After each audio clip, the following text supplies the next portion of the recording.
Jay Crawford, Adam the Bull, Garrett Bush, and so many big names, it would take me hours to say all of their names.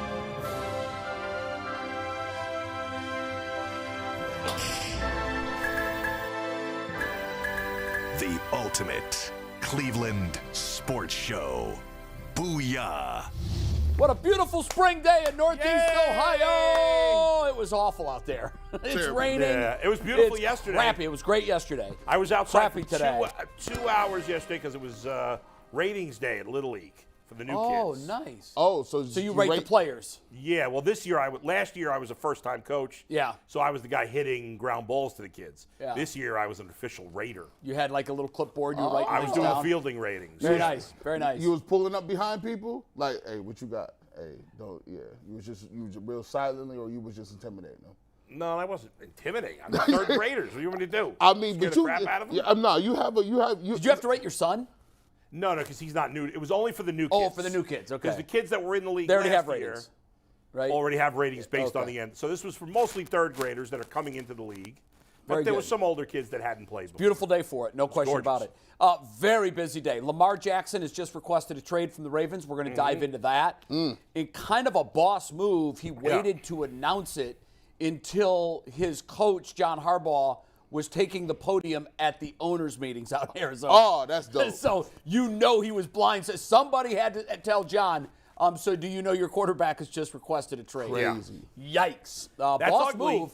Boss move, yeah, it's ugly. I think the big question is, I will the think he's Ravens done. be pushed? I don't think he's going to take another snap in Baltimore. We'll talk about that. Yeah. Really crazy weekend. Cavaliers won. Crappy game. They make the playoffs. We're going to talk about how they should navigate these next 6 games because the 3 seed still in play. They're 2 behind Philly. NCAA tournament. It's the most mad march I've ever seen. Yeah. It is absolutely incredible how these lower seeds have dominated. There's not a 1, 2, or 3 going to the Final Four. There's only 1 4 seed. And UConn was a team that had some terrible losses in the middle of the They season. were awful in the middle. Yeah. Got it together at the end. Yeah. We'll talk about that. Also, there's a story that McNuggets has to share about a pickup game in basketball. That we're going to do that before we dive into anything. But first, Bulls bet. Yeah, let's do it. I won on Friday, EuroLeague basketball. Big time win Who by saw Real that? Madrid. Who saw that outcome Big coming? time By the win. way, I told Bull you it's a did. no-brainer. I am the aficionado of EuroLeague basketball. Nobody knows EuroLeague basketball better than Bull. And if you That's went right. on Bet Rivers, you could have won some money with Bull on Real Madrid. Today, he's going a little more domestic. And as always, his bet of the day is brought to us by Bet Rivers because Bet Rivers Online Sportsbook is the place to be for every single game. Right now is the perfect time to join Bet Rivers Sportsbook. Use deposit code SPORTS to receive a second chance bet up to $500. Get in on all the action with weekly specials on your favorite sports like basketball and hockey. To help you win big, check out BetRivers.com or download the Bet Rivers app today for the latest lines, odds, and boosts. And my podcast, The Bull in Cleveland with Adam the Bull, will be out within the next hour or two. I talked a lot about the Cavs clinching their first playoff spot without LeBron in 25 years. The Browns, a couple of minor free agent.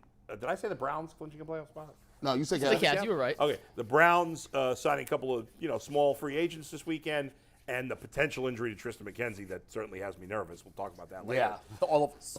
Yes. Very but nervous. here's the bet today. We're going under 234 points tonight in the Bucks-Pistons game.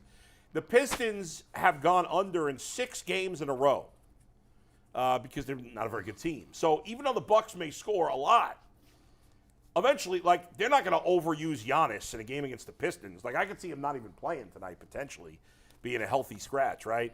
So, but even if he does play, they'll get a big lead and then they'll rest guys at the end, and that's why all these Pistons games are going under because they're not scoring and their other teams are up big and they sit their starters. So under 234, Bucks, Pistons tonight. All right, we'll see how that turns out. You're over 500 again now, right? I'm back over, right? At One game 500. over? At 500. 500. Okay. At 500. Even, Yeah. Steven. No harm, no foul. What's There you your go. hoop story?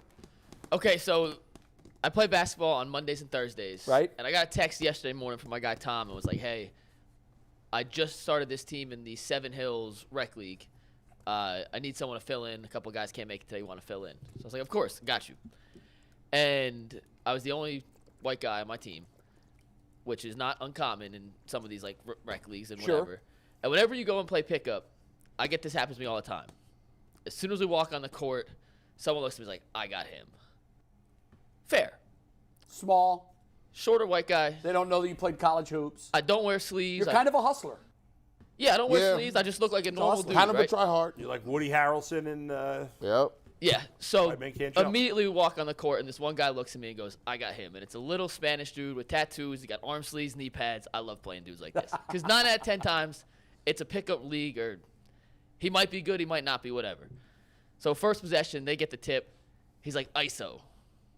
Wow. Calls down on ISO. Did he literally say the word ISO? he said He ISO. goes, get out, I got Dude, it, were ISO. you wearing like dark socks and clunky shoes? Why No. was he was just Mike calling doesn't you out. look like a basketball player. I mean, yeah, whatever. Calls me out. Yeah, He doesn't. I mean, So he's don't judge really a book, thin. man. Don't judge a book. So I play defense, whatever. Yeah. Is this guy big or no? No, he's like my size, but if you looked at me and him and like who's gonna win in a fight, like you would definitely pick this guy 100 out of 100 times. Right. Okay, but it wasn't a So fight. he calls It was ISO, basketball. brings me to the left wing, tries to cross me over. I steal the ball and the ref calls a foul. I got it straight clean. It was very clean, and he flopped. Was that like home cooking? I don't know. He flopped. By the way, the refs He was like Messi if he got touched in the ankle. Like he went down pretty the hard. the refs incorrectly called when you rip a guy because he's trying to cross over and you tap the ball And on he the left stumbles. side behind his back. Yeah. It's automatically a foul. Yes, they called the foul, and he sucks. flopped. And I walked over. I was like, oh, you don't want to start this now. You said that to him? Just as I walked over, it was clear flop. Yeah. He didn't like that. So the very next shot, someone shot, he comes on and gives me a little forearm in the back on the rebound. And I don't know, I get why people like to kind of mess with me. What they don't understand is for 4 years of college basketball, all I did was battle dudes who were 6'5" and up. You were messed with. Yeah. I know every trick in the book when you're trying to rebound, how to like kind of finagle a little spot, use your strength. He comes in the next time, and I see him coming. I cut the back of my eye.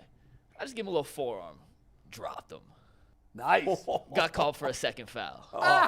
2 fouls in the first like 38 seconds of the game. Oh my God. The ref looks at me. He's like, "What are you doing, man?" I'm like, "Well, you missed the first one. I just kind of gave it back."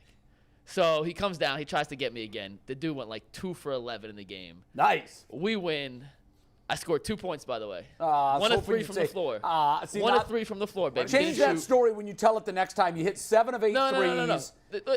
But I'm not gonna listen. I only took 3 shots. I was 1 of 2. I had 9 assists, no turnovers. We win. That's what I You did. had 9. You 9 assists. Wait, did you Dude, keep are you your own counting stats? these stats? No, there's an official stat book. Oh, okay. It's official stat book. 'Cause I'm Shout like, out to wait a Kelly, minute. the girl at the stat book. We're keeping stats. So you liked it, so they liked I did, having but my you there. point is, and the story I want to tell is every time I walk on a basketball court, Right?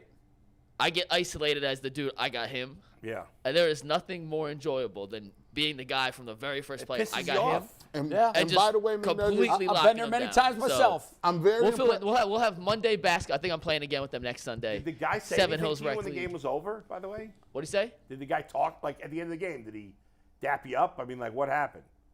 I mean, you do like the handshake line, but he didn't say anything.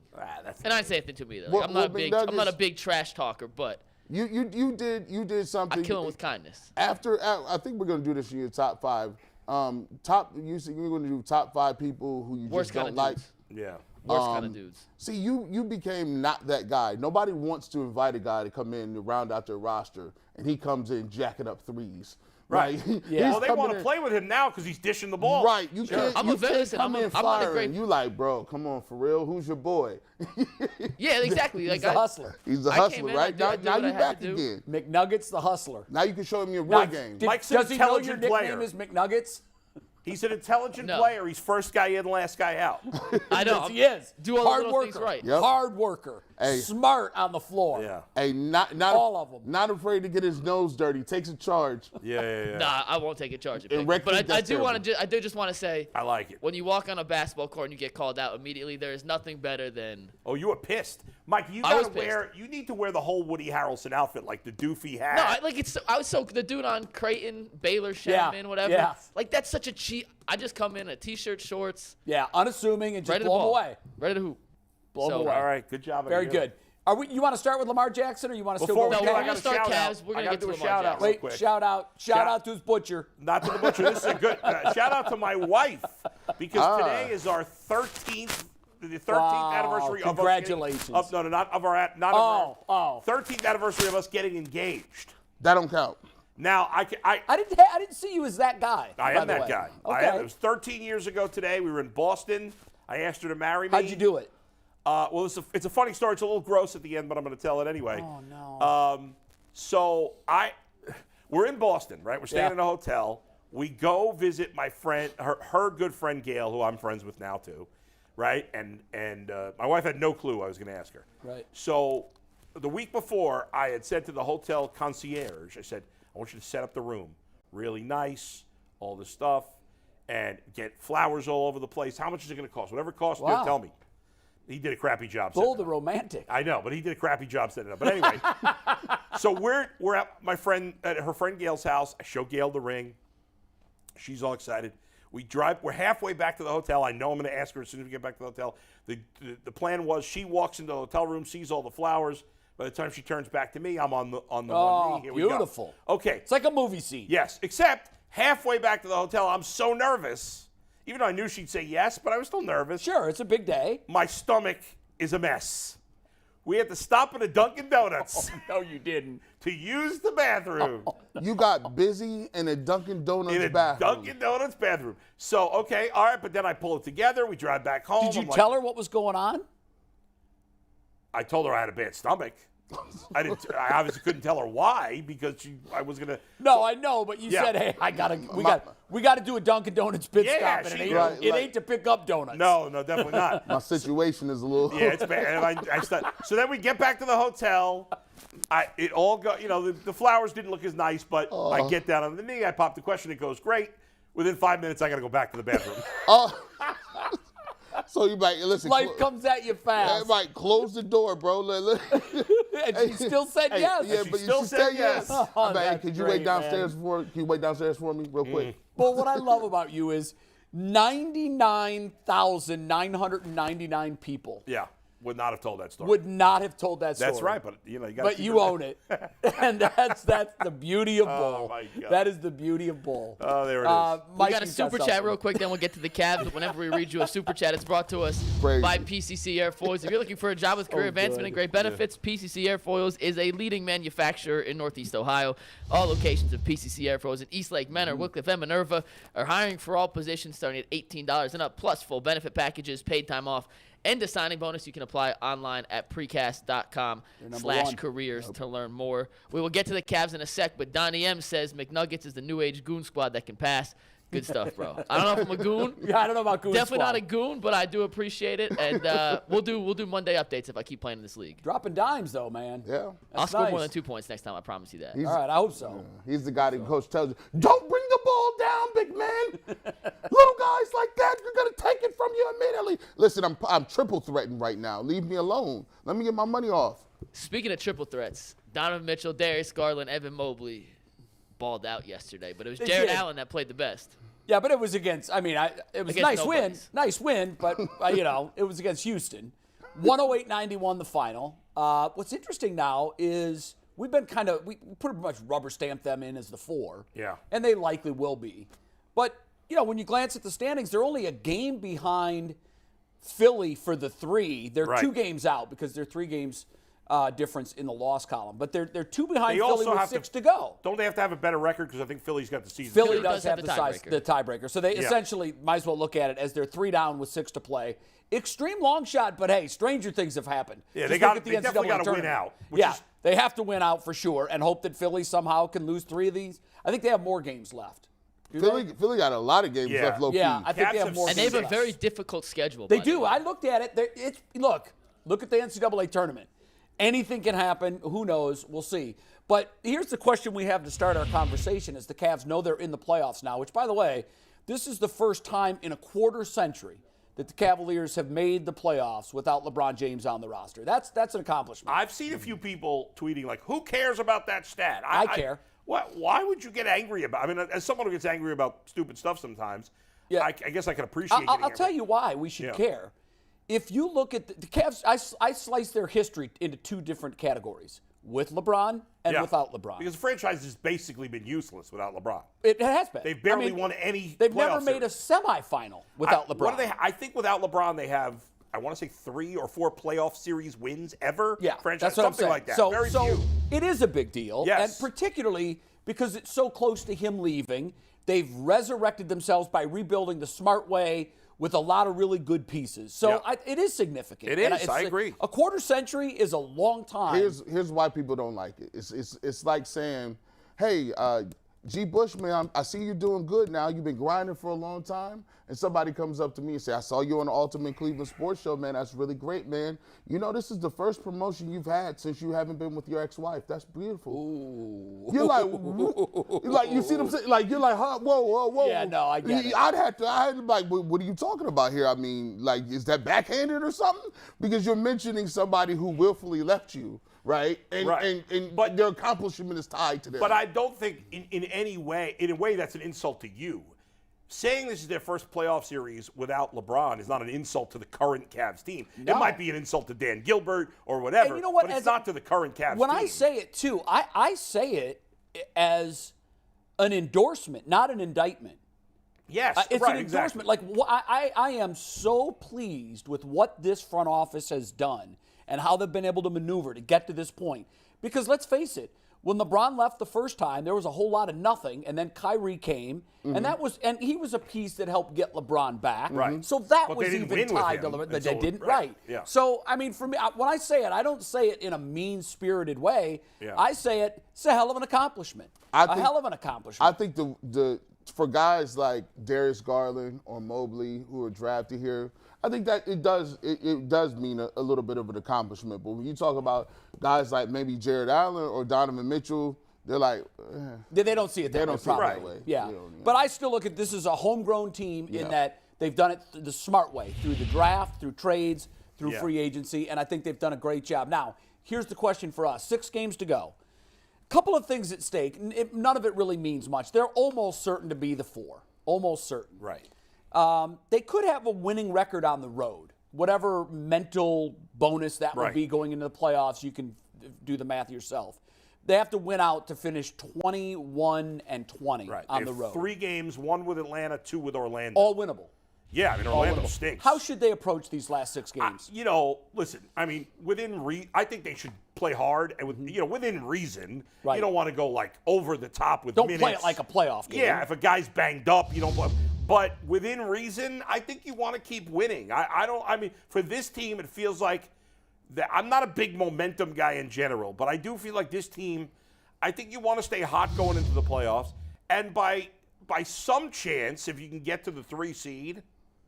Well, I think that would be good because, although I guess it might not be good because you could end up playing the Heat instead of the Knicks. If you end up as, you could. That would kind of be a negative. Yeah, you could. Maybe I don't want to be the 3 seed. But if you think about it, like in theory in the next round, I think they would have, I know maybe this sounds crazy because everybody thinks they're going to win the NBA title, but I actually think they'd have a better chance of beating Boston in the second round than they would Milwaukee.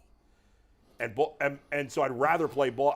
Obviously, it's not likely Cavs beat either of those teams. Yeah. But if I had to choose, they are 3-1 against Boston. Yeah. I mean, I just think because the Cavs have struggled with the Joel Embiids and the team that has the big guy who's the star. Yeah. And the Celtics don't have that. So they have a bunch of them, but they're not as big as Giannis. Yeah, they're not these big, huge, massive guys. Yeah, so. You're right. How do you see it? I mean, I would go out and. I'm not really a big momentum team, like Bull said, when you talk about momentum for veteran teams. But when it comes to teams like young guys, listen, young guys are too naive, like they're dumb, they don't understand they ain't supposed to be winning. Like somebody can get hot. Like when you got guys with that momentum, and we've all played on teams that that don't get along, that don't have any chemistry and have no momentum. And you come to practice, you're like, bro, I don't even want to be here right now. You just don't want to be there because it's like you don't have that feeling. But when you get young guys and you start to believe you can do anything, you start to feel like I'm hot. You start to feel like we got an opportunity. If you go into the playoffs with a really great winning streak and you feel like your stroke is down, you feel like you guys are hitting all the rotations, I think you could be a team that can be scary because then you go into the playoffs focus. You go into the playoffs with that energy level. If you're an older team, you kind of figure like, okay, I could turn it on and off. Young teams don't even know what on and off is. Right. They're just kind of just playing. And by the way, guys, we talked about, so if the Cavs win out, they'd have 54 wins. Yeah. Not unreasonable, because the best team they're playing the rest of the season is the Knicks, and that game's in Cleveland. So it's not unreasonable to think, especially the way they're playing right now and who they're playing. That'd be a big game if for no other reason to set a tone for the playoffs. Sure. Yep. So let's say they win out in theory. Possible. To get the 3 seed, Philly would have to go 4-4 or worse if the Cavs win out. Philly's last 8 games: at Denver, Dallas at home, Toronto at home, Wow. at Milwaukee, Boston at home, Jeez. Miami at home, at Atlanta, at Brooklyn. They have a much tougher schedule Okay, than so the Cavs. 7 of the 8 are playoff teams. Right. So it's possible they could go 4-4. So I think if the Cavs win out, there's a chance they end up the 3s. Now, winning out is not easy, even though you're not playing very good teams. It's Right. still hard to win. If that happens, I hope Miami catches the Knicks for the 4. Right. You or Brooklyn stays ahead of Miami for the 6. You mean for the 5? Yeah, that's for the 5 I meant. Right. I meant for the 5. Or Brooklyn. Yes, Brooklyn yes. stays ahead of Atlanta or Yeah. Miami for the 6. Wow, that's interesting. Yeah. I think they should play these games to win them, but I right in line with you. I Yeah. do think that you want to roll into the playoffs on a hot streak. Right. You don't want to go in 2-4. You Yeah. just don't want to do that because Right. that the last taste in your mouth is what you go into the playoffs with. Yeah. But if it's close where someone's just fatigued, Yeah, you don't mess with they that. don't have it that night. Right. They're a little dinged. Get them out. Take the L if you need to take the L and settle into the 4 because Right. in all likelihood that is where they'll be.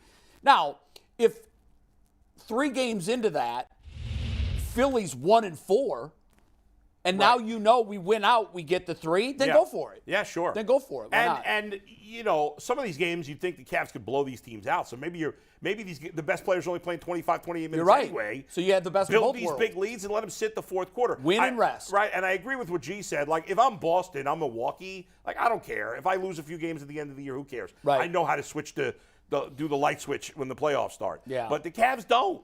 They have that don't experience. even truly know that I mean, guys like Donovan Mitchell, guys that have played in the playoffs do. Yeah. But most of this roster doesn't even know what that next year looks like. No. And they're going to find out real quick. Right. So Yes. I think it would be smart. Rest your guys if you can. And your scenario is beautiful. If you can get big leads on Right. these teams like they did last night and just sort of coast to the finish line, I think that's a perfect roadmap right. to play these last 6 games. Especially for maybe you say, well, this game, Darius Garland's the first guy out for the day. Yeah. And this game, Donovan Mitchell, we're getting him out as soon as we Right, possibly can. right, yeah. And getting everybody as much rest as possible while still keeping the foot on the gas to play well down the stretch. Yeah. They did that last night, by the way. I thought they did Exactly. I thought they Yeah. managed last night the way they should the rest of the Yes. season. Okoro Absolutely. went knee to knee with somebody real quick. In Yes. the first quarter, came out and he didn't come back on the bench in the second half. And that's fine. He was talking. What do you play, like 9 minutes? Yeah, very, very not a lot of minutes. I went to the game yesterday with my buddy Matt, who had awesome tickets, so we were pretty close to the bench. Yeah, I And saw a picture You of could that. see him and Mitchell talking, and he was like, I'm fine. And they were just like, nope, we're going to take an extra precaution. So Be nothing smart. to worry about with him not coming back out. But shout out to Matt for those tickets, by the way. Very, very good season. Nice. McNuggets is High rolling. slowly but surely turning itself into a mover and shaker. Yeah, he's down a high there at, roller. I did the meet field house.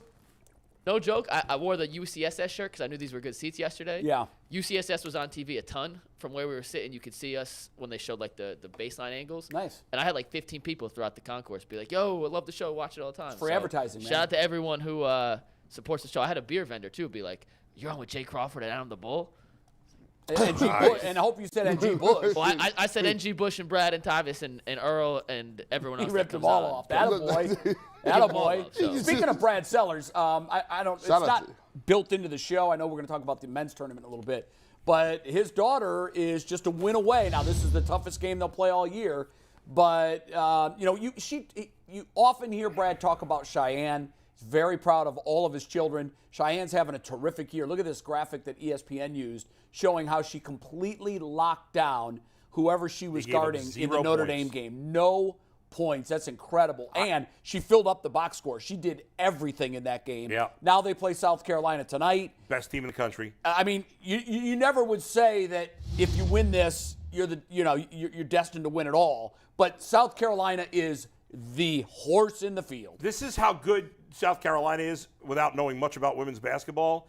that we know Maryland's one of the best teams in the country. They're a top 8 team. Sure. And they're a 14-point underdog. It's stunning. That's crazy. And they just blew out a 3rd seed Notre Dame, blew them out. Yeah. And they're a 14-point dog because South Carolina. John Staley has the new UConn, basically. Or Tennessee before that. Or Tennessee before that. I was watching them. Me and my dad was watching one of their games, and I forget who they were playing. It was the SEC. It was Tennessee.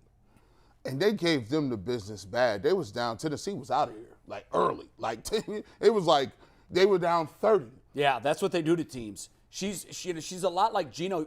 There was a time when Gino didn't want to beat you. He wanted to beat you by 60. And Dawn is not afraid to do that. I think, I'm pulling big time for Maryland. I would love to see Cheyenne and Brad enjoy this ride to the Final Four. If it doesn't work out, I think we're looking at a collision course between South Carolina and Iowa. That Clark girl for Iowa. Oh, my God. Holy cow. If you haven't seen her play, do yourself a favor and watch their next game. 40-point triple-double. Only one in the history of the tournament, men's or women's. Crazy. She is a so good. baller, man. And she's got the heart of a lion too. She wants to destroy her opponent every time out. By the way, see that you can't see me? Yeah. that was nice. Real quick before we switch to Lamar, one last thing on the Cavs. It's been 25 years since they've gone to the playoffs without LeBron. It's been 30 years. It was 30 years ago that the Cavs last won 50 games without LeBron. Wow. And it was 30 also that same year, 92-93, that they last won a playoff series without LeBron. I think they won one series that year. I think they beat the Celtics. I think they beat the Celtics. Check it out. Wasn't that the Price Doherty Hot Rod Cavs? Larry Bird didn't play. 92. His back was hurting him too much. He didn't play I think you're right. I think it was the Celtics because I remember they kept taking the shots of Larry on the. He would lay down on the baseline. And they were like, he's pretty much done. Yeah, pretty much was. Yep. You got to read. I got one read, then we'll talk a little Lamar and some Browns. If you guys want to make some money tonight, I know Bull gives you a bet. I'm going to give you a bet that you can use on BetJack. Love it. The 76ers are playing the Nuggets. Joel Embiid versus Nikola Jokic, the 2 favorites in the MVP race. I'm telling you, Embiid's taking this personally. He wants to win. His point total over-under is 32.5. He's going way over that tonight. You could get that bet on BetJack because it is the official sportsbook of the great state of Ohio. BetJack. Get in on all the action today. The big man is back. Remember, centers were down. Jokic. Yeah, no, I know. Jokic and Embiid brought him back. It's crazy. Let's talk about Lamar Jackson. So, obviously, the Ravens had hit him with the non-exclusive franchise tag.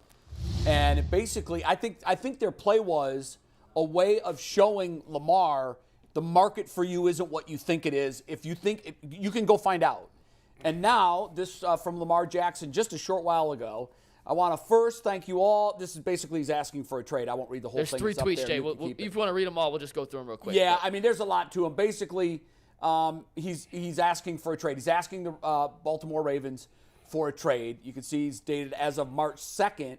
I requested a trade from the Ravens organization, of which the Ravens has not been interested in meeting my value. And any and everyone that's met me, blah, blah, blah, win the Super Bowl. It's basically... So I think it seems like a goodbye letter more than anything else. The Ravens still hold his future in their hands unless he decides I don't want to play, which would be, I think, an even riskier move.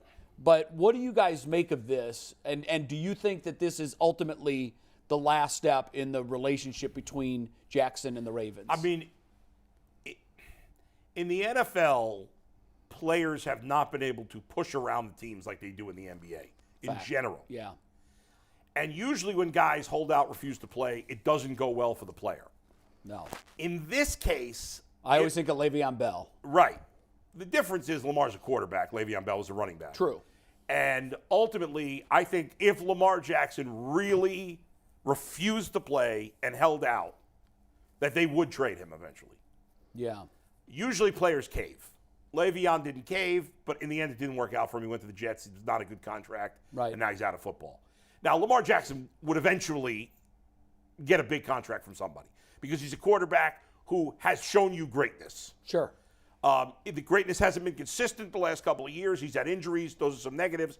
But there's been greatness there, and there are certainly enough teams that in the right When you say big contract, what are you thinking? Because there's a difference between his idea of big contract and the Ravens. I think, and that's the tricky thing here. Like, ultimately, I want to say, my first thought was, well, ultimately someone will pay him a ton of money, maybe guarantee it all, because I'm desperate for a quarterback. Right. You know, when Lamar first got in this situation, a lot of people were screaming, collusion, collusion, collusion. And my first reaction was, well, nothing's happened yet. Let's give it some time. And we still need more time to see how it plays out. However, I do think it's not crazy to think that the league has gotten together and said, the Deshaun Watson contract put us all in a tricky spot, and nobody's going and that we may work together not to sign this guy. That's an interesting point, Bull, because I think that once can be a mistake, and the rest of the league clearly looks at the Deshaun contract as a mistake. I think that you're right. I think the second one, it becomes a trend. That's it. And then the third one, it's the norm. And they do not want this to be the norm. And you wonder, are teams waiting to see what happens this offseason with Joe Burrow and Justin Herbert? Could be. Because that's the next one that's going to sort of set the bar, won't it? Right, because especially Burrow, because he's gotten deeper in the playoffs than Lamar. Right. With Herbert, who personally I'd rather have than Lamar. However, he hasn't done it. He never won a playoff game. Burrow's more the prototypical pro-style NFL quarterback. If Burrow gets all guaranteed, then all bets are off. Yeah, I think the norm becomes the Mahomes kind of player. Right. Not every quarterback, right? But your top 6 or 8 are going to get the Burrow. However, if Watson Burrow treatment. doesn't, then Lamar loses his leverage. I think, because Lamar could say, well, Deshaun got it, so I should. But if Burrow doesn't, after Murray didn't, then Lamar has less of a case to say I should get the fully guaranteed. Is there a chance Doesn't mean he can't fight for it, but is there a chance the Bengals could do the Burrow contract now and shock absolutely. everybody? I mean, this is the offseason. They should do it. Yeah, I mean if right you're going to now, do it, it would be between now and August, wouldn't it? Yes. And most likely. But it'd mess up their cap this year, though. That's why they usually wait till Well, next no, season, right? because you could. It's all. You could sign a future. It would be a futures deal. You don't the have Bengals to have cap room anyway. Yeah, and They you still wouldn't have got to affect the $25 money million for in cap this room. year at all. And it wouldn't necessarily affect the money. Right, you could just fix first year, so it's the same as what it is. It could technically be a new contract starting next year. And do you, as a fan, expect them to do that? Do you want them to do that? I definitely want them to. Sure. Do you think I Burrow do will do expect it? them to, and I do expect him to sign. Yeah. I don't know how much of it's going to, I can't imagine the Bengals are going to want to give even Joe Burrow 100% fully guaranteed. I mean, if there was one quarterback you'd think would be comfortable giving a full guarantee, at this point, outside of Mahomes, it would be Burrow. If you took away his former ACL tear, I would agree with that. But I'm saying, like, if you had to give a guaranteed contract to anybody, I think it you're would right. be Mahomes 1, and then it would probably be Burrow 2. And even Burrow, because he's younger. Right. Not much, though. Not much but younger he's than Mahomes. 2 years? Yeah. But still, I mean, I it would goes- still right. think, It goes- it to goes me, it would still be Mahomes, then Mahomes Burrow. 1 and Burrow 2. Absolutely. Yeah. But I still think in the end, his contract will not be fully guaranteed, is my guess. Yeah. And that, if you're Lamar, you want Burrow to get a fully guaranteed Sure you contract. do. Yeah. So But we'll see. He, I'll give him credit. As I was doing the calculations, I was moving the abacus around in my head. I love a good I abacus. was trying to figure out what we was getting at, and then it dawned on me. We got to look at the whole Deshaun Watson move. See, the Deshaun Watson 230 is subject and predicate, right? That 230, he didn't get that immediately. He had to sit out first. So Lamar Jackson saw that, oh, okay. He said, I'm not playing for you no more. And so when he sat out that year, what it did, it gave the market time to catch up a little bit. So now the teams that were bad, they started taking L's that year. There's always going to be a team that's for something. And desperate. And desperate. That's what you need. You need a team that's so desperate Right. they'll overpay. And so, like the Browns. So when Yes. Deshaun Watson chilled out for that year, he automatically had 5 teams that said, we can't take this no more. And out of those 5 teams, some of them couldn't get up to get a top quarterback. Right. Some of them wasn't in contention for that. Some of them can't get a draft pick to draft the number 1. So guess what? Deshaun Watson became the prize. So Lamar Jackson actually is looking at what Deshaun Watson did in totality, and this is the first step of him saying, oh, if y'all not going to willfully give it to me, somebody will. Now, if he sits out a year, they may say, well, is that going to be bad for Lamar Jackson? No, not really, because you know what his game is. So you telling me Lamar Jackson only going to train, get faster, work on his game, and then he's going to come back in a year? They'll say he's... How old is Lamar? 26, How much is Lamar? 27? He's young. They're all young. I think he's younger than that. He might be 26.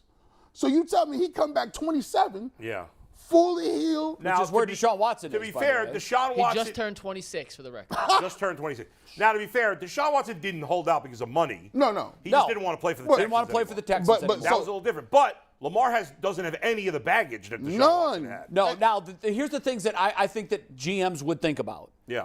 The injury risk, even though Deshaun is a guy that will take off and go, I just think Deshaun is a better passer.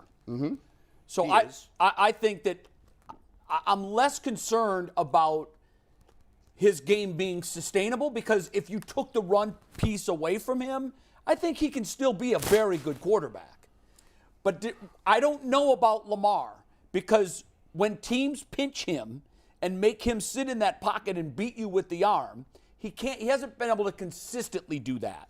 And that's, I think, the difference between Jackson and Watson. Yeah, I think Jackson's is a better thrower than he's given credit for, but he's not great. No, he's not a Mahomes. If you took away Watson's running, he's still if he's the player in Houston as a thrower, Still a very he's still good a top 10 quarterback. quarterback. Yes, I think Lamar, so. I'm not sure is a top 10. I Now, don't he's either. not crap, But No, his no. talent. he's not as good. But you're- How many people would take a swing at that? You look But at- I think but at his age, you do it because, Doesn't he I have- don't think Lamar Jackson's playing at a high level at 35. But he should still play at a high level in his Until in his 30, late I think 20s. he can do what Yes. he's doing. So a 5-year, 4-year contract, I Right. still think he Here's can be my, really my, good. my wonder. This is what, Yeah. you can write this down on a piece of paper if you're Lamar and see if you made the right play. Sometimes in life, the game plays out and you can look back and say, I took the wrong fork in the road.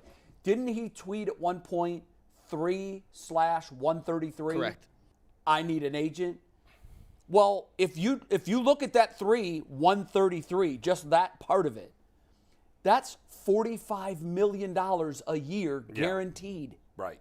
So what the Ravens did, they said, look, we'll meet you halfway. We'll give you the most money annually. We'll give you 133 over 3, and we'll guarantee it. But we just don't feel comfortable going 5 like the Browns did. I think what happened here, and this is I've been in counseling before, and the counselor has told me, listen, one of the things you want to do if you want to be in a marriage, first thing you got to understand is do not embarrass your wife in public, right? Just don't do it. So when you see Lamar Jackson, he's sitting here, right?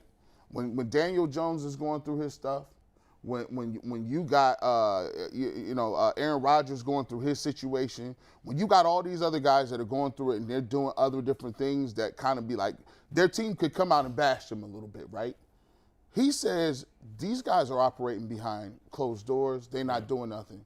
But you out here, I'm a franchise quarterback. I done put on for y'all. And y'all out here talking about don't talk to this agent. They making you look crazy. Like Lamar Jackson's out here he has his next door neighbor negotiate for him. By the way, some of his teammates said not great things about Lamar last year, insinuating that he wasn't playing. Right. Right, which, and that's not the team's fault, that's the players.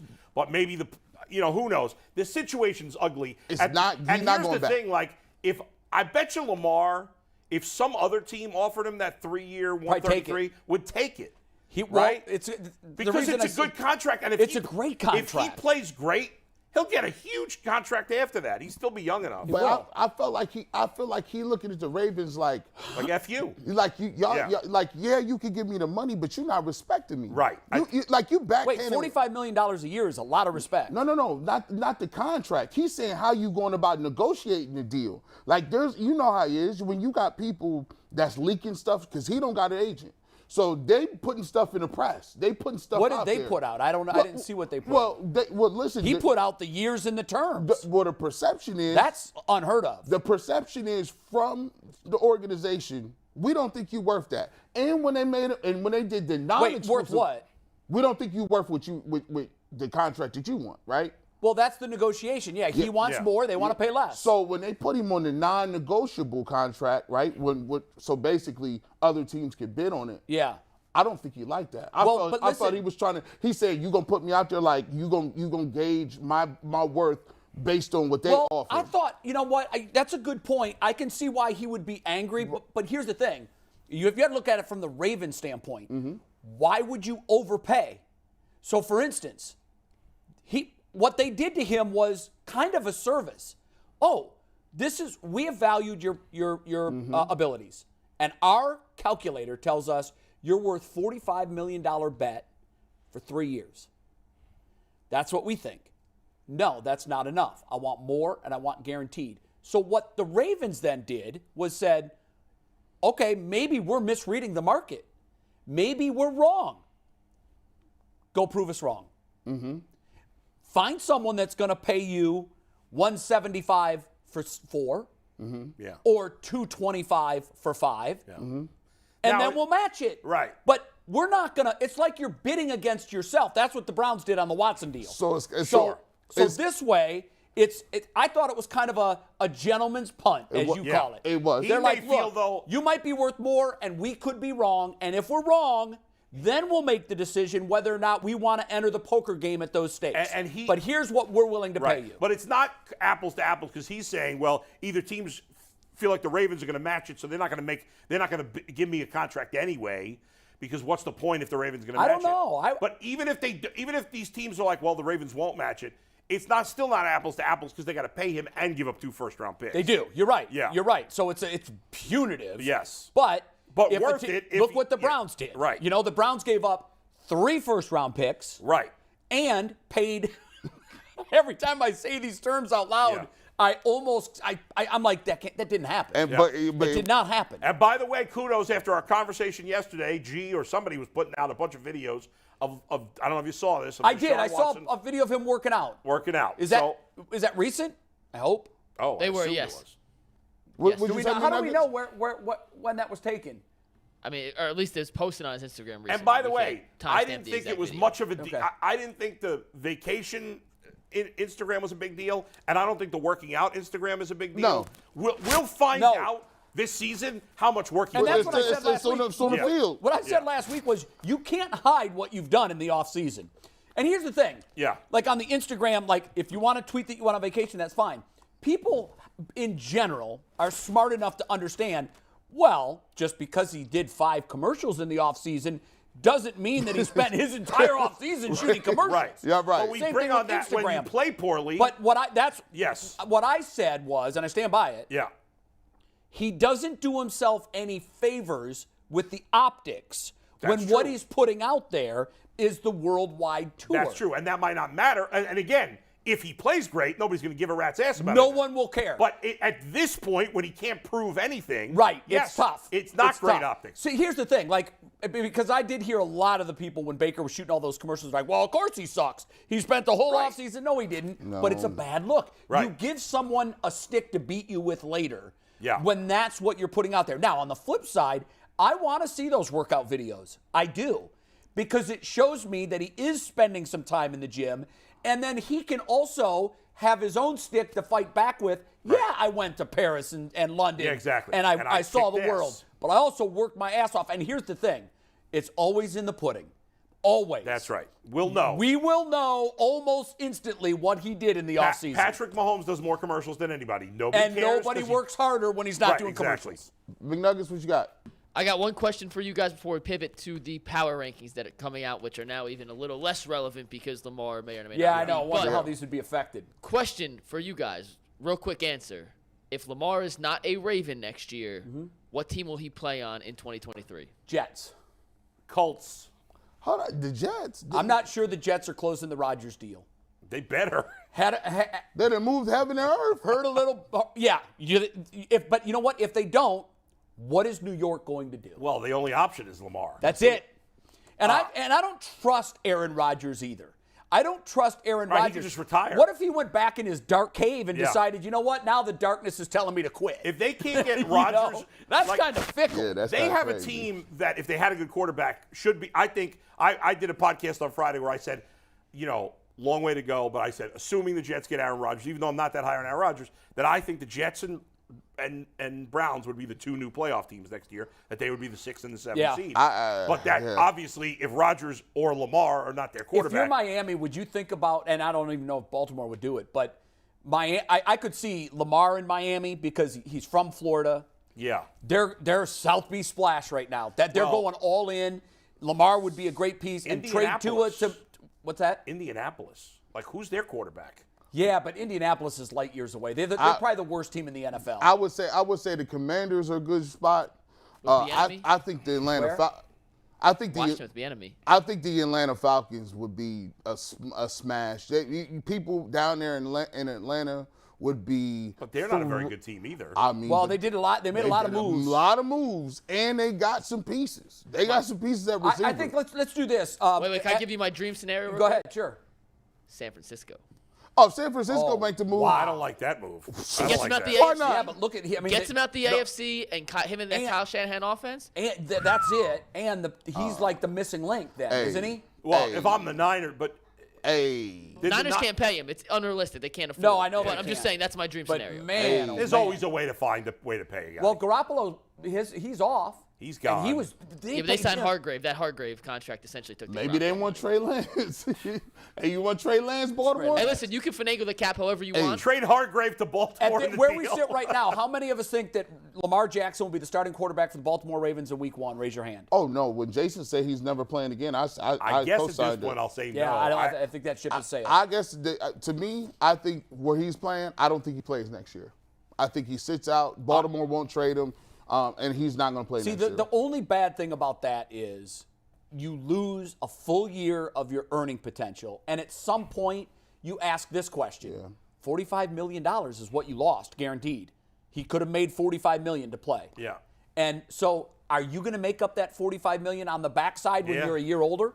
I tell Probably him it's not, a tough but play. I man. tell him, listen, Lamar, take the 3. I tell him, give me 160 for 3. You know, by the way, But what's the difference? When you boil it all down, it's $27 million more. It's $9 million more a year. You've got $45 million for 3 years in a row. That's generational money. It's more than you'll ever need. It's a you-know-what measuring contest. I know. Yeah, no, you're right. by the way, you're right. Indianapolis. It is. Is Indianapolis worse than Atlanta? Didn't they win more games than Atlanta last year? Indianapolis last year, just by the eye test, was Yeah, but they terrible. got, what's his name, the young wide receiver. Michael Pittman's really good. Michael Pittman's really Pittman good. You is got a good. great back in Jonathan Taylor. I don't know. And Indy's desperate. I think they're the most desperate for a quarterback. Well, according to Except these for the power Jets. rankings, Yeah. the 33rd team is a site that put out a list. They rated all 32 teams Yeah. post-free agent moves. By the way, there's the Colts down there at number This was 32. as of this weekend. Yeah, Before so the as Lamar of this news. weekend. So this factors in all of the signings the Browns did, everything that they did. They still have Cleveland at number 20, which shocked me. I'll get you guys' thoughts in a second. 1 through 4, identical to last year. Super Bowl matchup, Kansas City, Philly. The other Final Four teams, Cincy and San Francisco. There were a few surprises. I thought Jacksonville took a huge leap. Yeah. They've got them now just behind the Bills. The Lions are now at number 8. Yeah. So here they come. The craziest thing to me, and maybe there's some bias here, is the Steelers at 11. I thought that I was don't high. understand, like, what.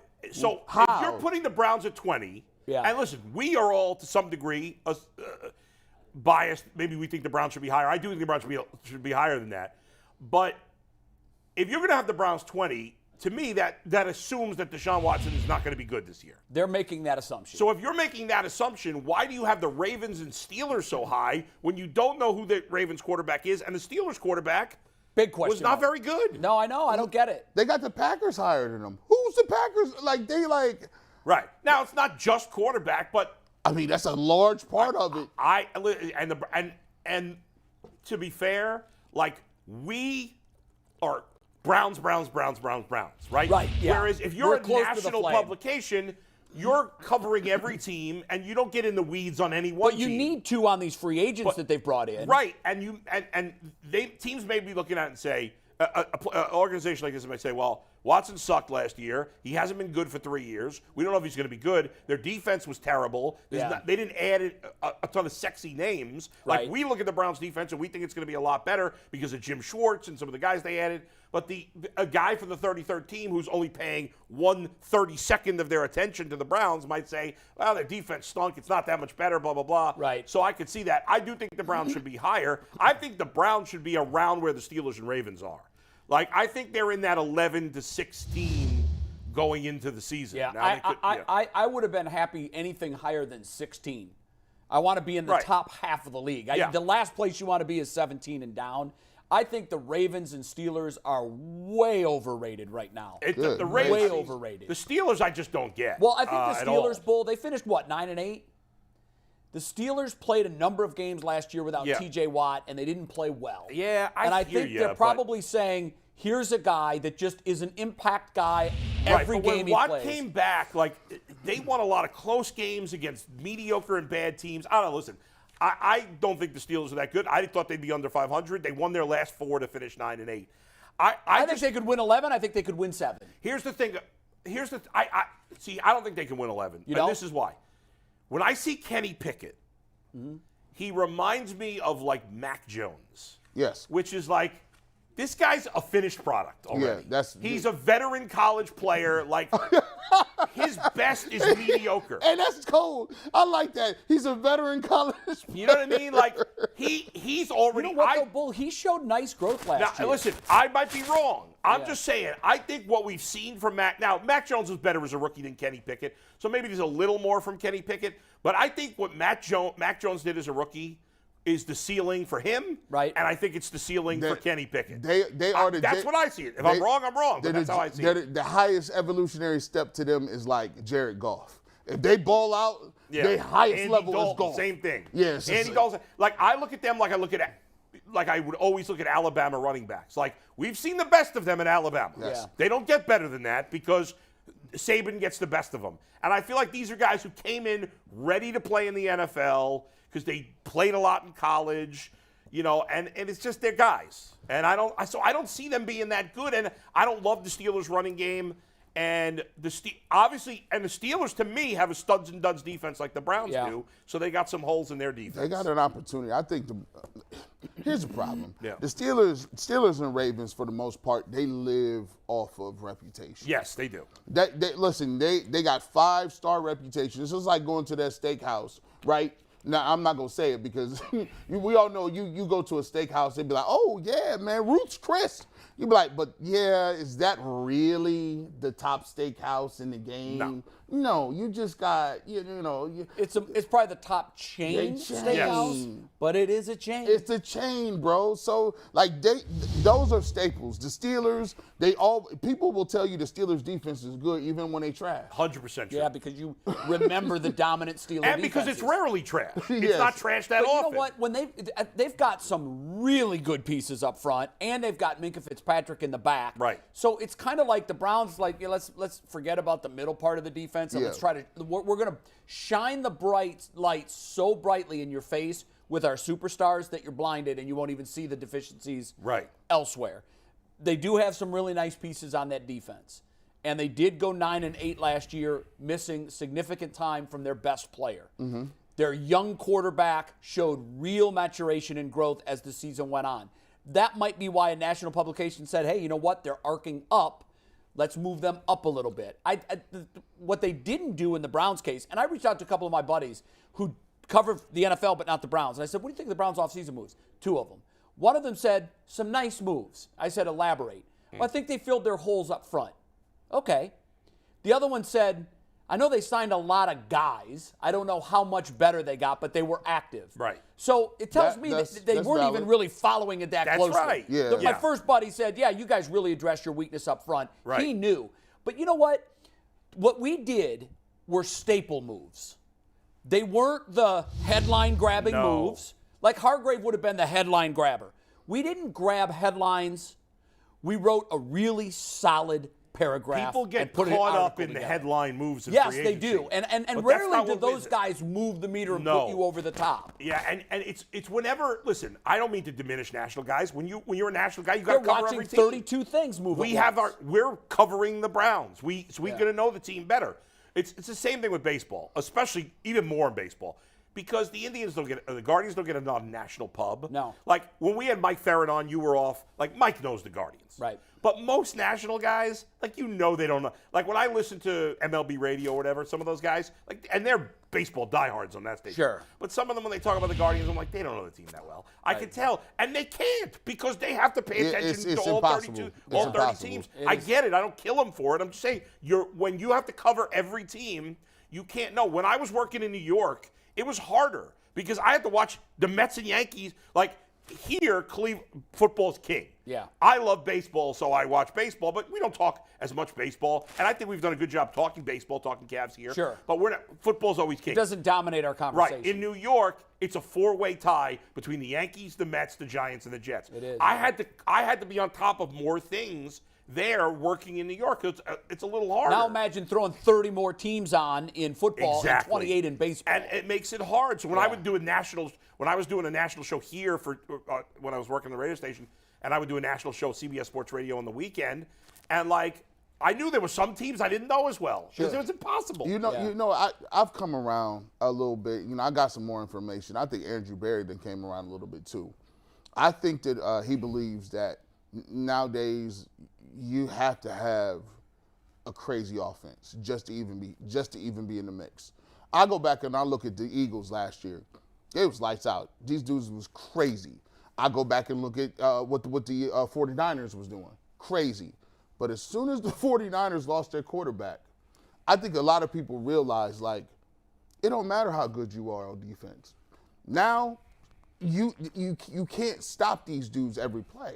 You just cannot. So now, the Niners thing was pretty extreme. They extreme. Didn't even have a quarterback by the end of that playoff game. Even as Philadelphia went on and played the Kansas City Chiefs, I think it was really demoralizing that the Eagles were at 100%. Kansas City was nowhere near 100%. And they still won that game because of their offense. I think the telltale sign is Andrew Berry said, all right, well, let me get some guys over here. We're not going to spend too much. We're going to get some dudes to fill some holes on defense. Get them on the cheap. We're going to try to bend but don't break and do some things because even though in the AFC it don't matter. But I think him going out and getting two receivers, and then even the fact that they still talk about Jerry Jeudy, and the Browns' name is still listed. Yeah, I don't know if I believe it. But here's the thing. The only way you get Jerry Jeudy at this point is if now you could trade Donovan Peoples-Jones as part of the deal. Could. If you're Denver, is that attractive to you? No, probably not. Depending on what else they throw in. In theory, if I had to trade a third rounder this year, a second rounder next year, and DPJ for Jerry Jeudy, I'd do it because now I got Jerry Jeudy, Cooper, and Elijah Moore. Now I'm cooking. And I don't even. But I doubt any of that. And I'm looking at the mock drafts. And the mocks on ESPN, the mock simulator on PFF, they got him taking another receiver. Yeah. It's crazy. Like, because. You can't. Well, think about this, guys. In this NFL, right, it used to be about having the great defense. Right. And if you have a great defense now, to me, it's a bonus. Yes. That's fine. But Philly had the great defense and they did not win. Right. And the only reason they were in the game is because their offense played great, too. You're right. Okay? Jalen Hurts played great. Yeah, he did. Except for the fumble. At an MVP level. Right. Now. I had to. I'm sorry. Yeah, that's a little nugget for y'all that watch the show a lot, right? Yeah, exactly right. Reference, right. But here's the thing. If I say to you, would you rather your team have a great offense and an average defense or an average offense and a great defense? First. Everybody would sign for that. Every time. It's not even a question. Yeah. That wasn't always the case. Now, there are standouts. The 85 Bears. Mm-hmm. But the Ravens, the Bucks in those days it was different. Yeah, you didn't have to have a great. And now, I don't even know that it was different, Bull. I would say this. What they had were all-time great defenses. Sure, but so also, you better have that if you have a mediocre offense. But, Jay, the rules didn't favor the offense as much as they do now. I know they didn't. And that factors into it's almost impossible. I don't think any team was ever going to have a defense like those defenses again. I think we'll never see a defense that good. Maybe not. Because you can't play that way. You have to have a Hall of Famer at every level. Right. Yes. And you can't. and by the way, all three of those teams did. Right. Yes. You got Ed Reed in the back. You've got Ray Lewis in the middle. Yeah. And up front, their team up front was ridiculous up Right. front. I don't know if they'll have a Hall of Famer per se, but they had great players up front. That's right. But Bucks here's why beyond the obvious why we all want the offense. Think about it this way. If you you just said it, you have to have Hall of Famers. To be great on defense, you have to have a boatload of great players. Yeah. To be great, not to be good on defense, to be all-time great. You have to have like 5, 6, 7 To be great on offense, you don't have to have 5, 6, 7 great players. One. You got to have Two. You need two. Name an all-time great offense that only had one. If you have a quarterback.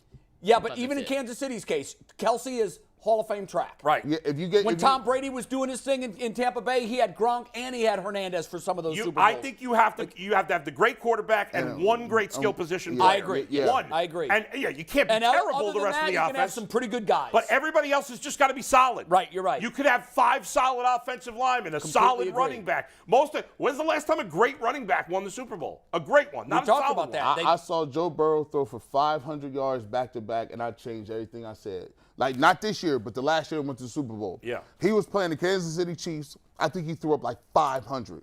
Then the next week he came back, threw up for another 400. I said, look, we sitting here doing this 250, 272. Ain't going to do it. These guys is getting 5 a game. They scoring every time they get the ball. You just can't do it. Yeah. Like, you just can't do So it your no more. defense just has to be average. Right. You and know, with an average defense, I'm paying a couple of guys a lot of money. Yeah. But the rest of the guys I'm getting on the cheap. And when this guy gets too expensive, I'll go replace him with somebody else. It's noon, so that means It is noon, which means the 12 o'clock lunch drive, the Ultimate Cleveland Sports Show, sponsored by Colleague Racing. Colleague Racing, the official NASCAR team of Northeast Ohio. I got a number for you guys. wait, quick. we Wait, got we to got shout the- out. first off, we got that AJ dub. Allmendinger. We Yeah. got that win. We got a race report coming. We got The a race report Xfinity coming. race on Saturday. I know, but we got to. I mean, Yeah, this gotta is the acknowledge colleague it there. hour. We got to give Colleague Racing, who, by the way, passed out a bunch of Colleague Racing Yep, gear to the yep. guys on Shout Friday. out to you. We got You'll the be hat seeing right that there. on the show Yep. coming up.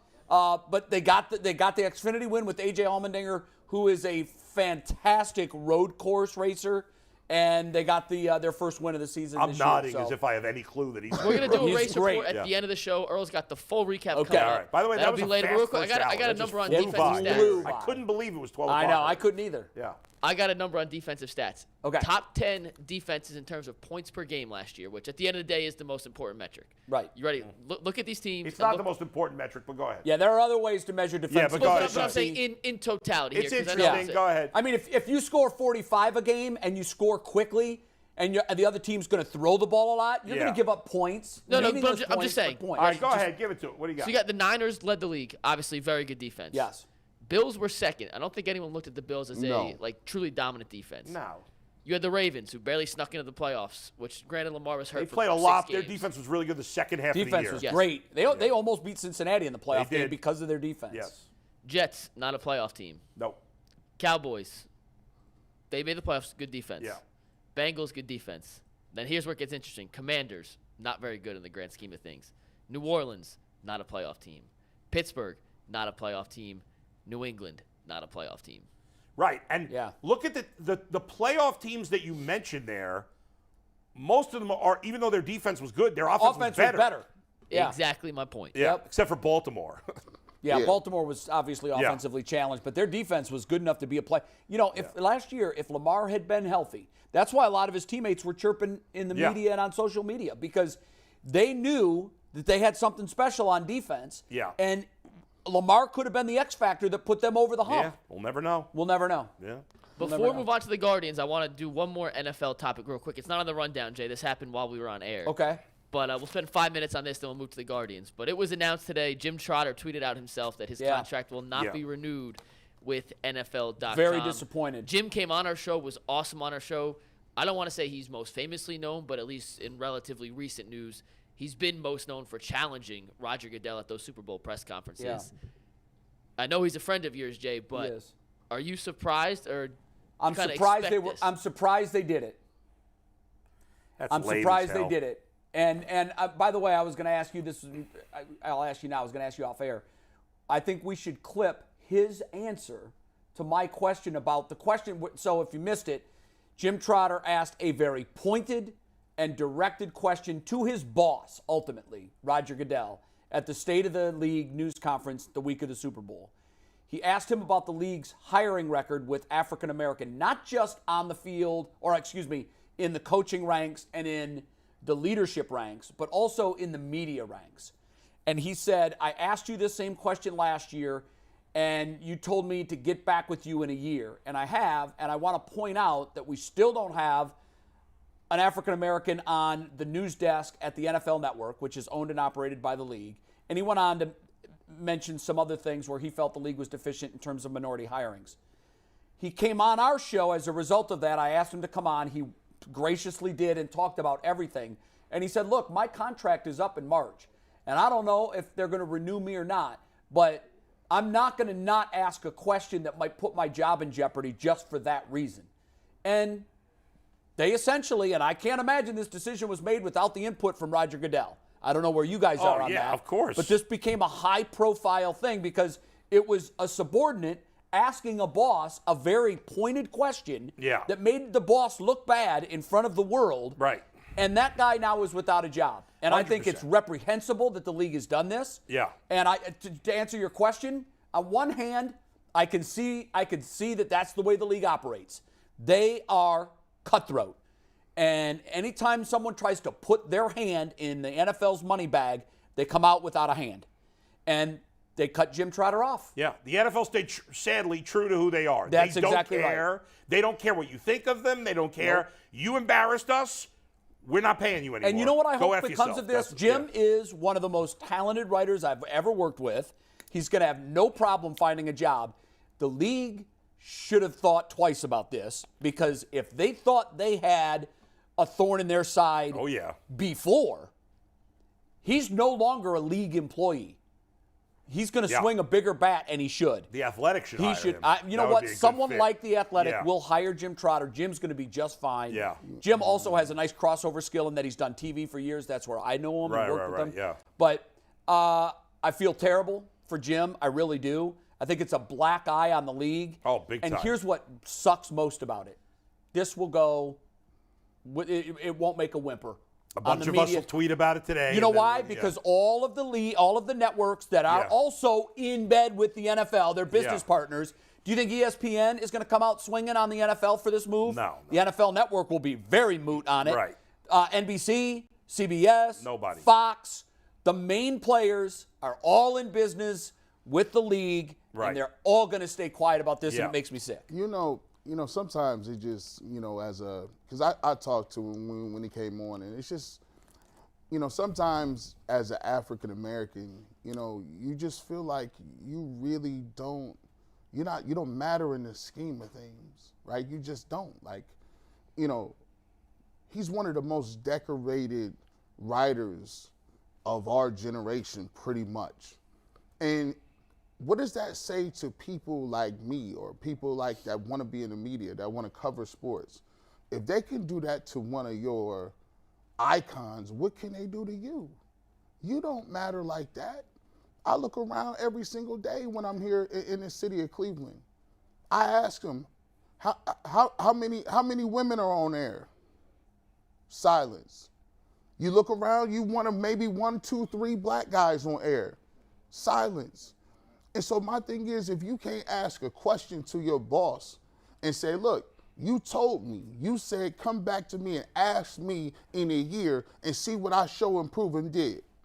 He comes back and asks him, as a man, if you so sensitive as a man that you can't take no heat, that you can't be at the top of the food chain and make $40 million a year, but not account for the stuff that you said you wanted to do, why are you even at the top of the food chain?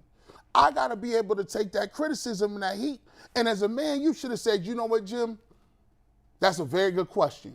And I have not done what I told you I was going to do, but I'm going to tell you what, we're going to fix it and get it done. You know what? That's what he told them last year. Right. And guess what? And he came knocking on the door again, That's and, right. and the doorstep was still filthy, and he fired him. And his answer was so embarrassing. Oh, I don't know. I'm not sure. And it wasn't even like, it wasn't really, it's not like Jim, when he asked a question, was like brutal about it. He was, which he had every right to be, but he wasn't. But he was totally professional. He was talking to his boss, guys. Imagine that. Imagine a setting where your boss is with you in a national media space where the whole world can see it, and you confront him about something that you think is wrong in the design of the company. That takes onions. Actually, and he stood out there and did it, and now he's taking the fire for it. And I just think, you know what? It just actually it makes. I love the NFL. I could never quit it. Yeah. But I don't love the NFL in times like this. At the end of the day, I salute him because there's certain things as an African American, if you have an opportunity to be in front of people, you have a responsibility to speak about certain things that affect the people that look like you and then where you come from. And if they have an opportunity and you are here, you have to. You just can't, because guess what? He's going to be cool, right? And he understood that. He came on here and said that. But he had to make it be known that everything ain't on the up and up in this game, man. If you got all these African Americans that are playing on that field, how is it that 90% of the people that write about them, how is it that 90% of the people that don't identify, don't know where they come from, don't understand their plight, how can they then write the narrative? I heard some people say Terrell Owens ain't a first ballot Hall of Famer. Why? Because you didn't like him? How dare you use your pen? How dare you use your influence to judge what happened on the field because you don't identify with somebody? See, that's the problem. If you don't have representation, you don't have representations with the league, and when it comes to health, you don't have representation. Matter of fact, they don't even want you to write about it. We're going to do this, and you're not even going to write about it because we're going to strike this from the record. We'll put who we want in place, and we'll rock and roll with that. And we'd like to think that we're moving forward, and I think in a lot of areas we are, but here's proof that we're not in all areas. The message that was sent by the league today wasn't to Jim Trotter. It was to every single person who has the shield on their paycheck. Mm-hmm. It was they not so subtly said, we will not take on friendly fire. No. We will not do it. And here is a guy who tried to bring friendly fire. By the way, that's his job. Right. Freedom Press, right? Well, it's his job to shine light on the NFL. Right. That's what he was doing. And because he did that, he's now without work. And there's one part of that interview with Jim that sticks out most with me, because to be perfectly honest, that's where I am in my life too. We're the same age. Yeah. We're in the same spot. We've done this for a very long time. And we know we're way closer to the tape than the start line. Jim said on our show, you know what, Jay? I wasn't always courageous enough to do this in my career because once upon a time, I had different financial obligations. I had tuitions. Kids. I was building a 401k that wasn't sturdy enough to support me now. And so think about that, guys. He basically said, I feel free to write the truth now because I'm older and I'm financially more secure and I'm going to be fine whatever these twits do to me. Right. But how many guys are in that situation that are writing about the league for the league? None. Very few. Right. And the message is loud and clear. I will guarantee you, although this won't get a lot of traction in media circles publicly, everybody in the business is texting about this in private 100%, circles today. 100%. Did you see Trotter got whacked? Everybody. Did you see what the league did? And I know what they're saying, too, because I've been part of those conversations. Yeah. And it's not pretty. But they can't take that narrative public. Why not? Because they'll get the crowbar to the NFL is too. saying, that's a warning. We're going to fire your ass, too. Shut the hell up. That's it. That's what they're saying. And the reality is that most of the people who are talent on NFL Network that are black are just former players. Like almost all of them. People that were not former players that are black rarely get an opportunity. Almost all of them. Yeah. But basically, they say you better shut up and dance. Yeah. It's Shut up. All right, we got to do a membership Wish Jim push. the best. So remember that for $1.99 a month, $1.99 a month. Kids, that's pennies a day. You can be a starter tier member. You get these cool emojis that you can use in the chat. There's more than the 4 that you see there. We keep adding. As our fandom grows, we keep responding and rewarding you guys with even more and more emojis. In fact, I'm told the next one is bull moonings. Now, when does that one come out? If we get to 1,000 members, who has to take the picture of It's me not. mooning? It's not full moon. It's called bull moon. Who has to take that picture? That's Dan what I want to know. Cantera upstairs. I just officially I'm happy to put that out there if you'd like. You know, I don't think The anybody bull wants to see moon. that, I but think it would be do great. it. I'm kidding And about Steve, that. Steve, don't, not director Steve, Steve Becker. That's a joke. Please don't email Dan and say we need a moonshot of Yeah, him. yeah. Sometimes Yeah, we say yeah. stuff and Steve just Hey, on that's a good immediately. idea. The bull moon. That's a joke. We Yeah. don't need that. For $4.99 but there's a lot of emojis out there already, and we'll There are a continue lot. to add more. What do we have? Over 20,000 subscribers. Yeah, we get emojis for members though. So I Right, think we're about just 20 members. something members away from getting the next emoji. I'm not quite sure what the next one is, But if you're not a starters tier member for $199, you can be a coaches tier member for $499. That includes That's the all ballers those tier. same We should starters really tier call that the perks. ballers tier. Most of our members are, most of our subscribers or members, are coaches tier members. Correct? And that is true. It's about 85%, and that gets you all the overtime videos, member shout-outs, discount codes for merch. You're part of the Haymarket text chain. You also get to text with Jason during select Cavs games, and the overtime content is worth the pennies a day it costs to be a member. So if you're not, check it out. Hopefully you enjoy it. And tell them how to do Keep that. coming back. Tell them how to. If you're on the YouTube page right now, how do they become a coaches tier member? So this is stupid. It's not us. It's YouTube. Join, right, or something. Well, no, you can't do it from your phone. So people ask, hey, I can't find it on my phone. That's not us. That's a YouTube thing. I apologize. Right. Can't do it from us. But if you're on your desktop, you go to the Ultimate Cleveland Sports Show YouTube page. There's a join button. Click the join button. It gives you the options. Like I said, $199 a month for starters tier, $499 a month for coaches tier. The overtime content itself is worth the coaches tier. And by the way, I want to just take this quick second to explain, like, the $1.99, a lot of people, or the $4.99, whatever you want to do, there are, and I'm still blown away by this, but more than half of our views come from outside the state of Ohio. Facts. And that, to me, just still blows my mind. What it tells me is when you leave Cleveland, Cleveland can't leave you. And I hear so often from people in Las Vegas, last week, Las Vegas, guy in Sacramento, guy in Canada, British Columbia, Canada. These people have moved away, and they literally say to me, I don't watch it every day.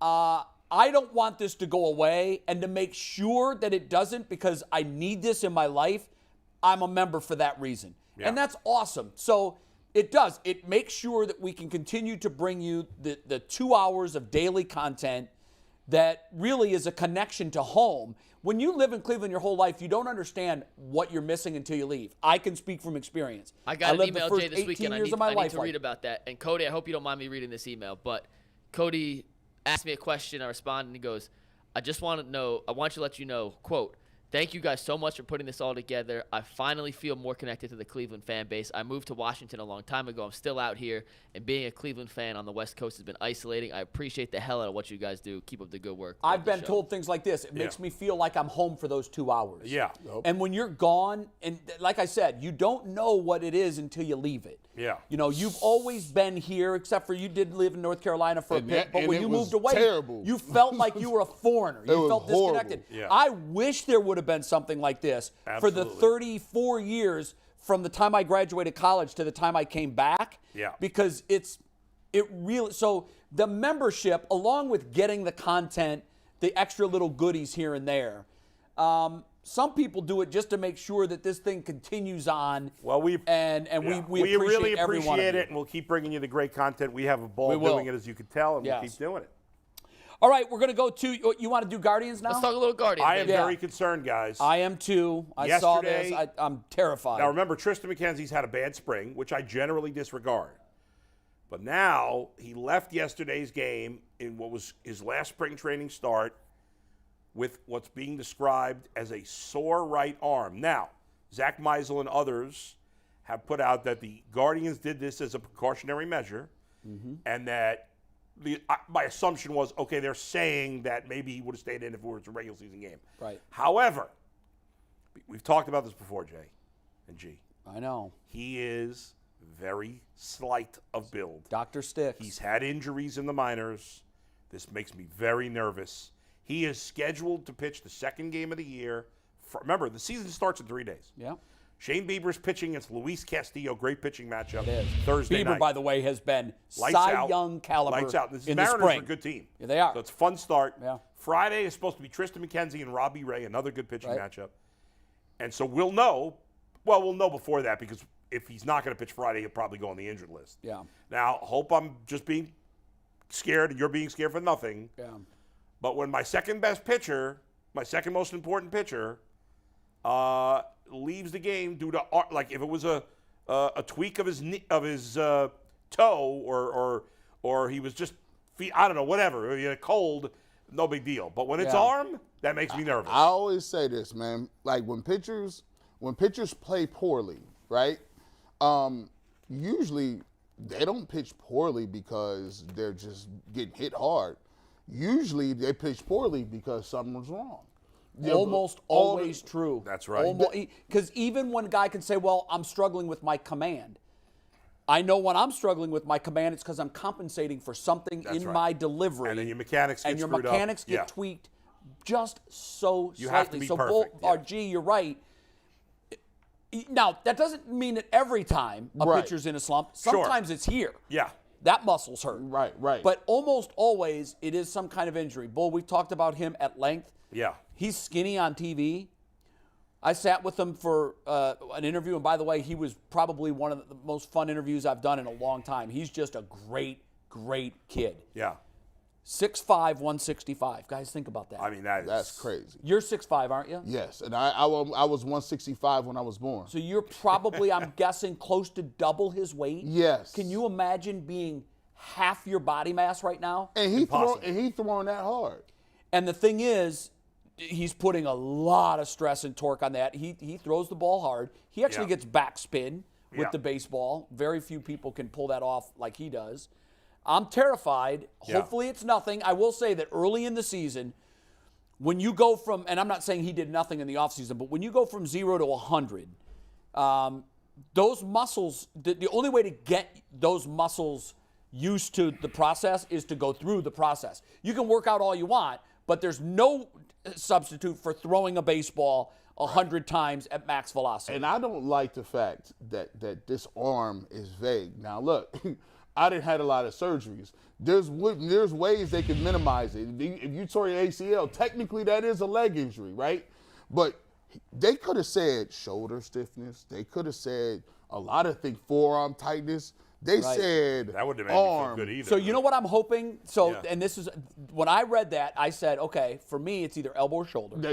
Unless, and I'll tell you that oftentimes I get pitcher fatigue right here. Mm-hmm. So it's not a shoulder, it's not an elbow, it's the biceps tendon in here. And when I heard arm, I thought, okay, maybe, and this will give you great fatigue and soreness, but it's nothing structural. It's just that lactic acid burn that you create when you're burning, and that it could be that. I'm just guessing. But I'll tell guys, like in the middle of the season, or late in the season, like in August, I call it dead arm. I get it every year. I just feel like I can't throw more than 60 miles an hour. Like I feel like if I really tried to put something on the baseball, it would kill my arm. And it lasts about 10 to 15 days. Sometimes it keeps me out 2. And then all of a sudden, I bounce back from it, and I feel like I'm at spring training. Well, we'll know in the next 48 hours because they have to set their roster. They'll probably, I guess they don't have to set it. Do you have a gut? My gut is he won't be on it. That's my gut. Oh, that 15-day DL coming. Well, it's no longer a 15-day DL, what right? Is it now? It is for pitchers. So it is for pitchers. 2 years ago or 3 years ago, they went to a 10-day DL. Right. And teams were playing games with pitchers. They were working it, So what they did last year is it's still 10 for hitters, but it's 15 for pitchers. I'll ask you guys. So that would be at least 2 starts. I'll ask you this question. I'm into science, and there's a documentary, I think it's a couple years old, that they talked about how pitching is the most unnatural. It is. Move in sports. They said every pitch you throw, you're just closer to just messing something The up. underhand is the way. Underhand is a natural throwing. Right, So my thing is, why is it if they're pitching less innings? Where were these injuries at when I just watched something on Nolan Ryan and he's 50? Did you watch the documentary on Nolan Ryan? Yes. I watched it. Oh, it was fantastic. It was great. That was great, It was wasn't great. it? You recommended it. Thank you. Awesome. If you're a baseball fan or a Nolan Ryan fan, you don't even have to be a baseball fan. It's a great story. It is so great. And by the way, I mentioned this at the time when I watched it. I'll mention it again. So lame that Ventura. Robin Ventura is come on, dude. Come on, bro. You show up. POS. Yes, he is. Everybody talked. Come on, get and he didn't want to talk because he was infamously remembered for getting his ass kicked when he charged the mound on the wrong guy. I don't remember Randy Johnson getting hurt. Like I don't remember Nolan Ryan. I don't remember all the Tommy Johns. I don't remember all what happened. I don't know this for sure. This is what some of the old timers have told me. I had an old pitching coach who pitched in the major leagues tell me this. We didn't weight train, we pitched. And I thought that was interesting. Because I said, what do you mean by that? He goes, when you weight train, you're building up everything. When you just pitch, you're building up the muscles that need to be built up. Right. And it was almost like He goes, this sounds oxymoronic, but it was almost like our mechanics in here were rubber tires, and the more we used them, the more rubber we built on them. That's crazy. Well, And where now everything is so scientific, kinetic, the movements. And, yeah, you can put all these muscle programs in and these weight programs in, but oftentimes I saw Karinchak, and I asked him this. I go, bro, you're borderline too big to pitch. He came in, he goes, sun's out, guns out, boys. He had sleeves cut off. Right. And I'm telling you, he was ripped. I go, you got to stop with the biceps. Right. You're looking borderline Tim Tebow. And he was laughing, and we were having a laugh about it. When I finished up, I go, mix in some biceps in your workouts. You're getting small.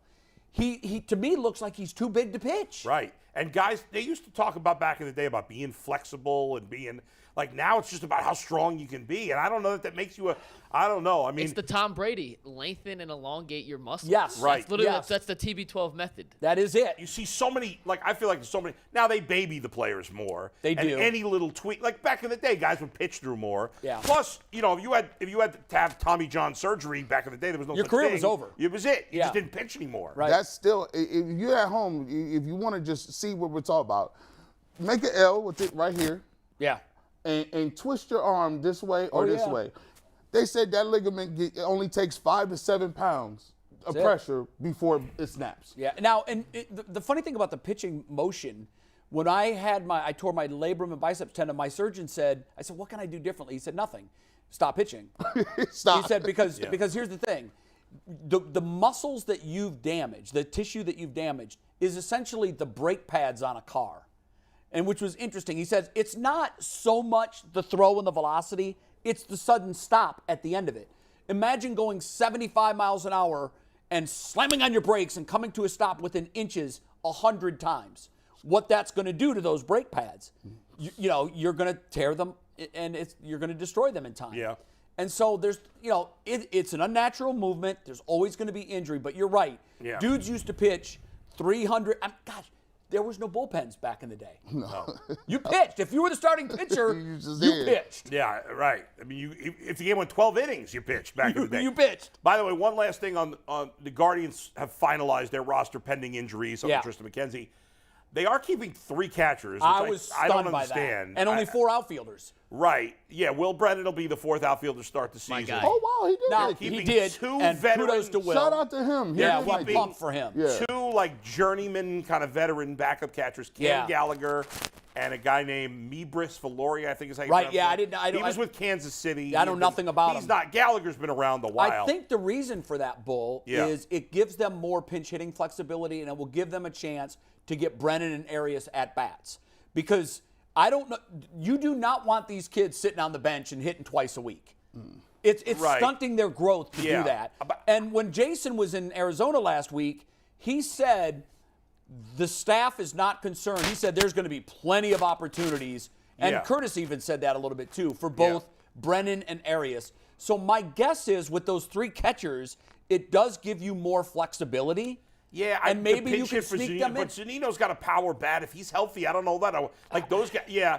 I know. I just, again, It's not It's a traditional. minor criticism. It's not Right. that big a deal. You rarely see 3 catchers these days. It's very rare. I can't remember the last time. Unless one of the guys. There are a couple teams who have done it. In But most long cases, term, does it have? no, it's I mean, very it's rare. almost like a not a gimmick move, but it's a trick. Yeah, it's- and I think they're using it in this case Right. to make sure that they have pinch hitting flexibility to get Arias Yeah. and Brennan more at bats. The Cubs did it in 2016, if you remember, when Contreras did have came up. 3, you're right. They Ross- had Miguel Montero, yeah, Montero. and Ross. Yeah, but 2 of the 3 could hit. And wasn't one of them like a designated catcher for Ross was Lester's for catcher. Lester? Yeah. Yes. So, but it's very rare, and usually when you see it, it's because one of the 3 is a really good hitter who you might DH or Yeah. maybe even could play first base a little bit. then you But got a rarely defensive stalwart that can right, come but in. you rarely see it with 3 catcher-only guys. I mean, It's a big. it's odd, but it's a they big, probably won't do it It's for the more whole than season. 10% of their roster. Yeah, that's weird. Yeah. Okay. Go ahead. 12 o'clock lunch hour is sponsored by Colleague Racing. Colleague Racing, the official NASCAR team of Northeast Ohio. You mentioned Karinchak, Jay, looking yacked out in Arizona. I'm sure he's eating his Built Bars between workouts. Getting those You're right. 15 to 20 grams of protein in at the gym is key to getting biceps like James Karinchak, and even with an MLB contract, I'm sure he's using promo code LOCKEDON15 at Built.com to get the best deal possible. Built Bar, the official power bar of the Ultimate Cleveland Sports Show. Before we do top 5, let's talk a little bit about the NCAA tournament. Just spend 5 minutes on it real quick. Okay. Because it was such a chaotic weekend that I feel like we'd be doing a disservice. Have you ever seen to a tournament everybody. like this? Anybody? No. I haven't. Never. Not where all 4 teams are unexpected. Yeah. I mean, UConn's the only one that maybe someone could have made an argument for if they watched them regularly and thought maybe if they can play at their ceiling, but I can't remember But a tournament Florida like this. Atlantic, I got a funny stat for you on that. UConn's, I don't watch a ton of college basketball, but UConn is the only one of these 4 teams I had ever seen play before the tournament. And think about this as you look at these 4 teams now. So San Diego State, Florida Atlantic, Miami, and UConn. Yeah. UConn's the only one that you could even come close to saying is a blue blood. Right. And they've been anything but for the last decade. Recent years, It's the other three's first trip to the Final Four. Yeah. What's crazy is, collectively, the odds of getting these 4 as your Final Four, Has to be 0. Damn near. 1 in 125,000, or Wow. 0.0009%. Right. That's It's about just wraps it up. amazing. Now, my Well, son San was Diego telling State me, and FAU aren't even in big conferences, right? What? no, Mountain they're West both and considered Conference USA. mid-majors. What's crazy is my son was telling me this last night. I can't verify this. I hope he gave me the right information. We'll blame it on you if you Because did Corey wrong. probably got it on Twitter. But he said he's following this guy who is, now listen to this, gamblers, pay attention. He's following a guy that placed a $100 bet on every single game. He's $15,000 up because, he was 0 for his first 7. So he's got him down 700. And then Princeton happens. Mm-hmm. And now Wait, he's is playing this the guy for the whole tournament? the whole tournament. Yeah, he's up a ton. Furman was the first one He's that up hit. 15,000. Yeah, Furman Yeah, was the Furman first. You're was right. the first one to hit. Yeah, he's up 15,000 according to Corey. So he placed A $100 $100 bet for them on to every win. single game So- played. Now there's 60. With this play-in, I don't know that he did it in the play-in game. I think he just did it when the But 64 there's sit was 65 set. games. Yeah. Okay. So right away, your investment is $6,500. Right. So, but don't Okay. you bet? Did he choose for?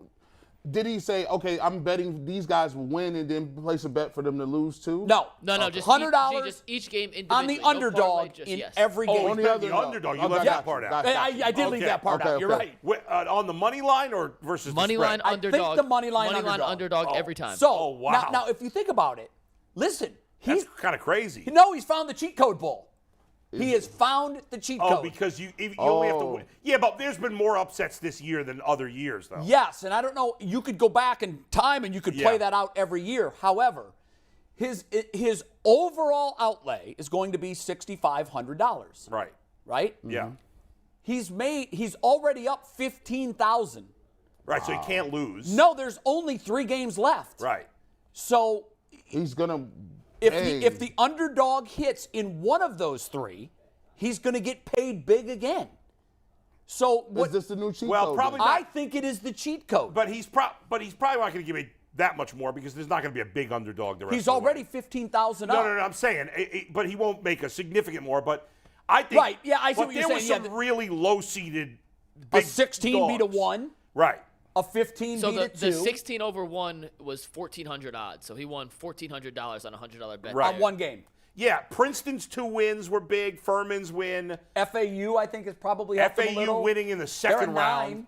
Yeah, Right, but 'cause they beat ended the up 1 playing seed. Fairleigh Dickinson in the second round, so he actually lost on them. Yeah, he might have. Yeah, you're right. So, but still, I mean, it yeah. might be the new cheat code because March Madness is where upsets live. Yeah. That's what the tournament's known for. Yes, And this but I is- think this year was This year's more Probably. profitable Well, than most I years mean, would be. as is evident by the fact that we've got a 4, 2 5s, and a 9. Right. But I think one thing that we not examining is Gilbert Arenas said it. He said this is the new normal. 'Cause It might be. It's college free agency. Right. Like the Guys can hop The around. transfer portal got jumping in football, right? but it was already jumping in basketball for years. Once football happened, now dudes will transfer 2-3 times. They'll be like, you know what, I was playing for Butler. I think you can only transfer twice. Am I right? Well, but it's the new Wild West. You can transfer as many times as you want. I thought that you had to sit out a year after your second. But Jay, after your second. But guys, in college basketball doesn't really matter because the good players leave after 1 year anyway. So what's the difference? You're right on that, but I thought I was going to come on to something when I started examining the rosters of those teams, and I didn't get all the way through them. I'm curious to know. Corey brought this up in track and field. Veteran teams. Yep. He's got some young freshmen and sophomore that he thought could win national championships, but he said, Dad, this is the wrong year because there are guys that are competing in track and field that are 24. Yeah. Because they got all those COVID years. All them COVID years. And in track, you got an indoor and an outdoor. So, I mean, it was a lot of these guys are 24 years old. I don't know the construction of these rosters to know whether or not that's happening in college basketball. But you would think the Sandy. I mean, I don't know. I don't know what their makeup is. Like Florida Atlantic and San Diego State probably have more older players. You would think. You would think. They do. They also have a ton of transfers, Bull. San Diego State has 5 transfers. FAU starts 3 transfers. Okay, so that's how they're doing it. But even if they got transfers, they couldn't be elite players. Otherwise, they'd be out of college already. But here's sometimes, the thing, real quick, before you go, Providence's best player this year was a 5-star freshman that went to Kentucky. Didn't get a ton of playing time at Kentucky. Transferred to Providence, and then was, I think, the All Big East first team. Well, and unlike college football, see, in college football, if you got to play 3 years. So if you have a great year at a small college, well, you have incentive to transfer to Ohio State, to Alabama. Sure. Yeah. In college basketball, it's almost the opposite because Kentucky or whatever, these top schools are going to have so many good players that if you don't get to play, well, I want to go to Florida Atlantic or whatever because if I star there, well, I'll be in the NCAA tournament. I'll make a name for myself. Right. Yeah, and only a certain amount of guys can play minutes. And you start to look at guys that are developing. If you've been playing somewhere third year, you graduate, you got your degree, and you concentrating on just working on your game, you go transfer to one of these schools, San Diego State, and now guess what? You 24, 23, playing against some 18-year-old. There's a difference between you've been lifting weight 3 years. No, there's definitely a difference. You think about the game differently, and it's just like this. I've never seen nothing like this, and I don't think it's going back. I don't think when I started seeing Kentucky take these L's, see, kids are smart nowadays. Everybody is realizing I can market myself. I could do a lot of stuff myself. Why would I need to go to Kentucky to be the guy? I'm going to sit behind 7 guys? Yeah, and what's interesting is we've talked about what impact this transfer portal will have on college football, and I'm not saying it's going to be as dramatic, but consider this. Just let's name college blue bloods. Duke, North Carolina, Kentucky, Kansas, Indiana, UCLA. Louisville. Obviously, I'm going back further now, but Georgetown, like when you go into Villanova. Like, all of these blue bloods, and none of them were in the Sweet 16. I think Kansas made it to the Sweet 16 before they got popped. Nope. No, I lost thought, to Arkansas, round 2. Oh, you're right. UCLA was the only true blue blood in the Sweet 16. It's stunning to me. And now we're looking at a Final Four. If you would have showed someone this Final Four 10 years ago, they would have laughed you right out of the building. This is the NIT. Well, not UConn. It is the NIT. This not UConn, but the rest. UConn, but Miami, the other 3. Yeah. It's Miami's first trip to the Final Four. Miami's By the way, been Jim terrible Larinaga at is a hell of a basketball. coach. Yeah, but Jim Larinaga has done a great job there. He's a really, really good game coach. Do you have experience with him? Do you know him? My buddy that works for the Sixers started his coaching career as a GA at Miami. Oh, really? Nothing but great things. That's why I have all the Miami gear. He coached at Bowling Green before, earlier in his career. Yeah. And I've followed him because of that. He's made a couple of nice tournament runs. Yeah. He's a good coach. I watch him when I watch their games. I think he handles his rotations very well. He's just a good coach. You would think the Pac-12 would try to get San Diego State, right? They're great. Aren't they really good at baseball? Isn't that what Tony Gwynn? Really good at baseball. Right. Do you know who went there for baseball, Bull? Tony Gwynn. Who else? More recently, top overall pick a couple years back. Oh, Chris Bryant. No, he went to Vegas. Steven Strasburg. Oh, Strasburg. Oh, I remember that. Strasburg. But they're good at football too. They've been good at football recently years too. They've been like a decent. And they need some replacements in Southern California after losing USC and UCLA to the Big Ten. One thing, a super chat will do top 5. My bracket was horrendous. Everyone's was. But my key points to what I thought was going to be the reason teams advanced was spot on. You make your free throws. I don't know if you saw Miami yesterday, 25 of 27 down the stretch. No kidding. Isn't San Diego State really good defensively? San Diego State has the best three-point shooting percentage defense in the country. Wow. And when you watch, as G said, the physicality of 23, 24-year-olds or 18-year-olds, that game against Alabama in the second half completely suffocated the Crimson Tide offense. Right. And veteran guards, back to Miami, two Nigel Wong, the ACC Player of the Year, a veteran guard. Pack has 3 teams in 4 years, veteran guard. Should be a fun Final Four here. How many teams did you have in your Sweet 16? I had 6 in the Sweet 16, but no Final Four. I mean, teams, remember so. the days when if you didn't have double digits, you were disappointed. Oh, you were done. I mean, it used to be so predictable. And honestly, for the popularity of the sport, this is good.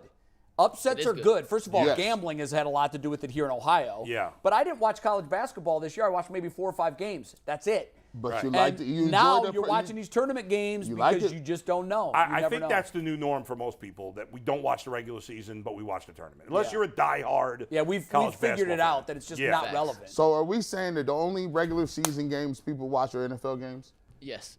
Probably. And college football. College football regular season still matters. Yeah, that's crazy. I mean, you're right. I do have a bunch of watch baseball in general because there's so few of them. I mean, because there's so few, you can jockey for positions. You can make up 3 spots in 4 weeks. Right. You know, but you can college do basketball like in particular, of all the sports, is the least meaningful regular season. Meaningless. Fact. Yeah. Got a bunch of super chats. Then we're gonna do top 5 here. Alex Demers says it's no surprise that in Sashi Brown's first year as the Ravens president, they fumbled the bag on their franchise quarterback. I didn't even know that. That was well played, Alex. Well played. Charles T said, if we didn't have Watson, would you toss the tires on Lamar with our current roster? Of course. Of course. Why wouldn't you? Some people will argue Because they want Lamar we Jackson. would still be in that desperate state. Of course, if we we'd be didn't going have. nuts about trading. I mean, you couldn't trade for him because the Ravens wouldn't trade him to the Browns. Yeah, right. Has there ever been a trade between the Steelers, Bengals, and the Browns and the Ravens? See, trades in the Not at that NFL used to never happen. Probably the trades are draft more pick relevant trades, now. yeah. But not players. I can't remember. I remember, not in this division, but remember when Donovan McNabb got traded to Washington. Yeah, that's that true. was crazy. Yeah. Now he was at the end of his career, Right. but it's you don't see that very often. No, you within really the don't. division. 2 more real quick. Cody Clark, who I read his email earlier, he actually gifted 5 people memberships. Oh, Nice, man. Today after Cody. reading that. So Appreciate Cody, that. shout out Cody, to you're you, the man. The real MVP. And then B-Dog21 in our in relation to our conversation about Tristan McKenzie said bigger muscles, more power generated, but the tendons and ligaments are the same, so they're trying to support the increase, but are actually failing. So back to kind of what you said, Jeff. That's a very real concept. I mean, you can grow your muscles, but one of the things with steroid use is your skeleton matches your muscular system. Yeah, and so it's essentially like you're dropping a diesel engine from a semi-tractor into a Volkswagen body when you increase the mass. And that's why guys blow their hips out. Your head is even bigger. With human growth, your head grows. Like, the trainers and the doctors on these teams got to know this. Like, the players just saying, screw you, I don't care, I want to be big. I mean, like. I think the players probably are lacking all the information that they should. Like, Right. Just like everybody. When Albert Bell was deciding, and I'm just assuming that he used because that was the assumption. Yeah. When Bo Jackson blew out his hip, Albert Bell blew out his hip, that's almost the confirmation to what you thought you already knew. No, but I'm not even talking about steroids. I'm just talking about working out in general. Like, I don't know. I mean, I think they think bigger, faster is better. I mean, it's not. Look at Tristan McKenzie. He's one of the best pitchers in baseball. I don't know that he has any muscle structure on him. Most pitchers generally, you don't look at them and say, "Well, that guy looks huge." There are some. No. Well, like you mentioned, Karinchak. There's a guy who used to be on the Reds. I'm trying to think where he is now. I just forgot. Michael Lorenzen, remember him? He was on the Reds. He was a reliever. He's starting for somebody this year. What? Bigger. Oh, bigger guys. Bigger guys. I can't remember now, but he's jacked. And now listen, Mike Trout's one of the best players in baseball. He's jacked. Yeah, but I'm okay with that as a position. But player. Ohtani's jacked too, though. I just don't want my pitcher. Ohtani's huge. Yeah, he's big, but he's not like, I'm telling you guys, first of all, the uniform hides everything.